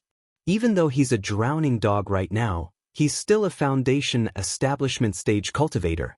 Forget about these. The key is that magic item of his, even 100 of me won't be enough. Xiao Budian's eyes turned and looked at the golden paper in his hands. Master, you have a way, right? Lin Feng was slightly lacking in confidence. A plan is after all only a plan and it's a plan built on his speculations. He doesn't dare to guarantee success. But on the surface, Lin Feng still had an appearance of having everything under control. He even slanted his eyes at Xiao Yan. Learn more from your junior brother. Would Master let you guys do something I'm not sure of? Xiao Yan pursed his lips and said nothing. Lin Feng smiled and said, You don't need to worry about that, monk. The test I'm giving you is to break his 24 heaven Arhat formation. The thing I'm giving you is the item to break the formation. Later, you just need to follow my instructions. Breaking the formation will be as easy as lifting a finger. The two disciples became spirited, rubbing their palms together as they looked at Hui Ku in the distance. They had been bullied by Hui Ku in Tianjing City Market. If the patrolling soldiers hadn't arrived, they would have already been caught by Hui Ku. Especially Xiao Yan felt a wave of lingering fear. This big monk, he could even make a move on the skeletal remains of the elders of the sect, at that time in order to force out the art of Akela. Who knows how he would deal with him? Earlier, when he was in an intense battle, he did not forget to release a snake to capture him. If this person did not die, Xiao Yan would not be able to rest easy. Lin Feng calculated a bit more in his heart. After planning everything properly, he brought Xiao Yan and Xiao Buddy in out. Hui Ku was currently in unbearable pain from being tortured by the tainted blood. He could also be considered unlucky. He managed to make it to the underground palace with great difficulty, but not long after he entered he ran into the teleportation of the people of the Society of the Strong Gale.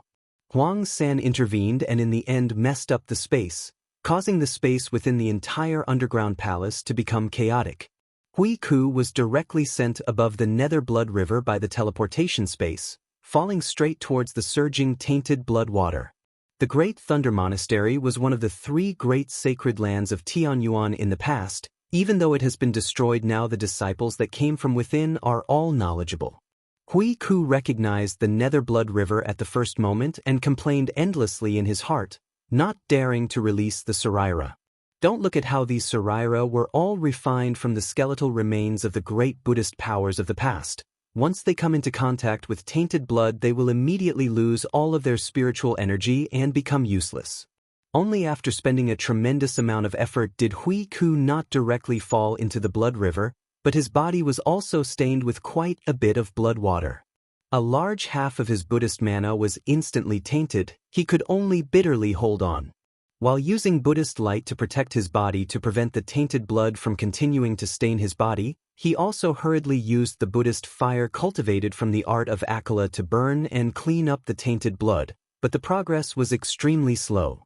Hui Ku was irritated in his heart. If it was the complete version of the art of Akela and I cultivated the true fury of the Akela, I would definitely be able to deal with this tainted blood. Even though the fury of the Akela is not one of the 7 great true fires, the blood river here is also nothing more than a small tributary of the Nether Blood Sea. It is not the purest blood river true water. Buddha, O Buddha, disciple wholeheartedly pursues Buddha. Why would I encounter such a disaster? Could it be that Buddha also blames disciple for sacrificing the Saraira of an elder? Hui Ku roared in his heart. That won't happen. This poor monk is also doing this for the sake of bringing glory to our Buddhist sect. Even if those elders aren't willing to forgive me, Buddha will definitely understand me. Thinking of the thundershock staff he lost and the spirit python he painstakingly raised for many years that was killed in the end, Hui Ku became even more furious, swearing in his heart that he would capture Xiao Yan and even more so crush the bones of the person who killed his spirit pet and stole his magic item. Hui Ku was sulking when suddenly a young Taoist wearing a white robe with wide sleeves, feathered clothes and a star crown appeared in front of him. Following that, Hui Ku saw Xiao Yan behind that young Taoist. Lin Feng looked at Hui Ku, who was angrily glaring at him, and said indifferently, "What are you glaring at, big monk? That day you made things difficult for my disciple. You were destined to suffer today's disaster." Hui Ku snorted, "You are this brat's master? His art of Akela was taught by you? This is my Great Thunder Monastery's secret Tao technique. Where did you learn it? Quickly return it to me. Otherwise don't blame this poor monk for being impolite." Lin Feng slowly shook his head. "You monk are indeed rude and unreasonable. I should teach you a lesson today." Hui Ku's expression was gloomy because he discovered that he couldn't see through Lin Feng's cultivation at all. According to Hui Ku's knowledge, this means that Lin Feng's cultivation is even higher than his.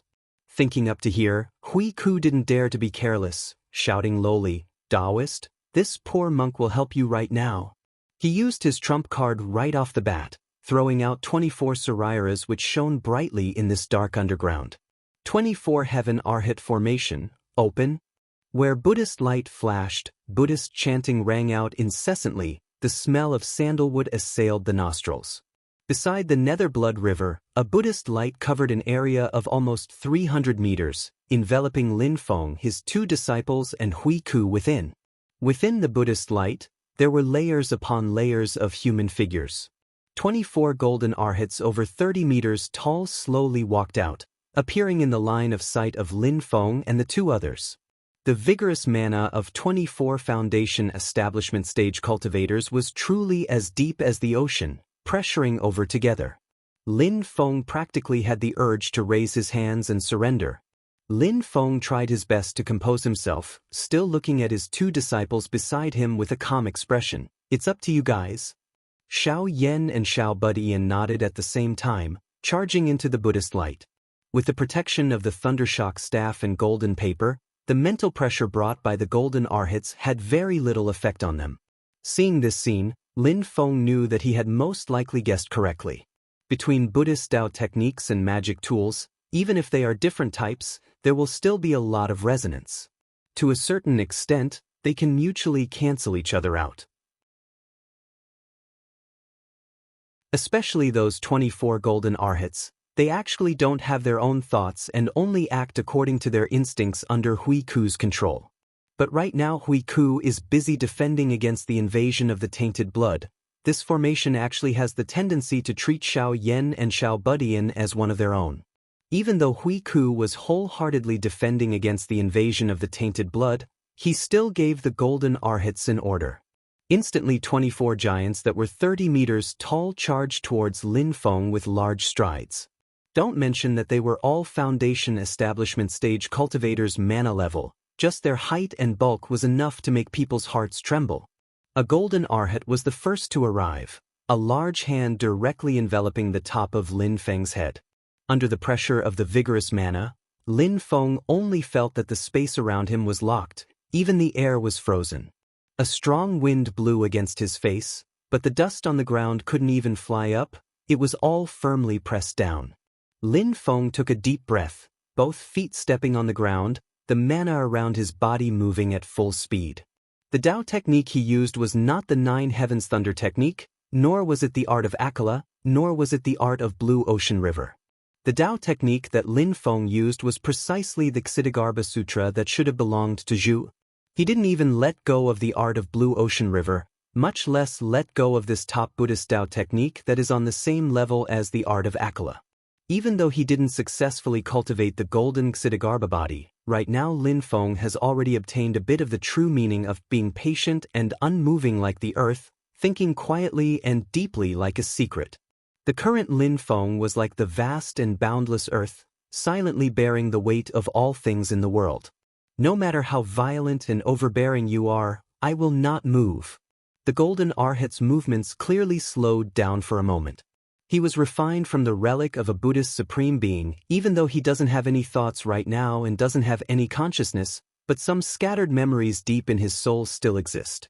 He felt that the target of his attack seemed to be a fellow Buddhist. This made him very resistant. Hui Ku also sensed something and was instantly stunned. This is the Ksitigarbha Sutra. How can a Taoist know so many of our great Thunder Monastery's secret Tao techniques? Could it be that he's actually also a Buddhist, pretending to be a Taoist to disguise himself?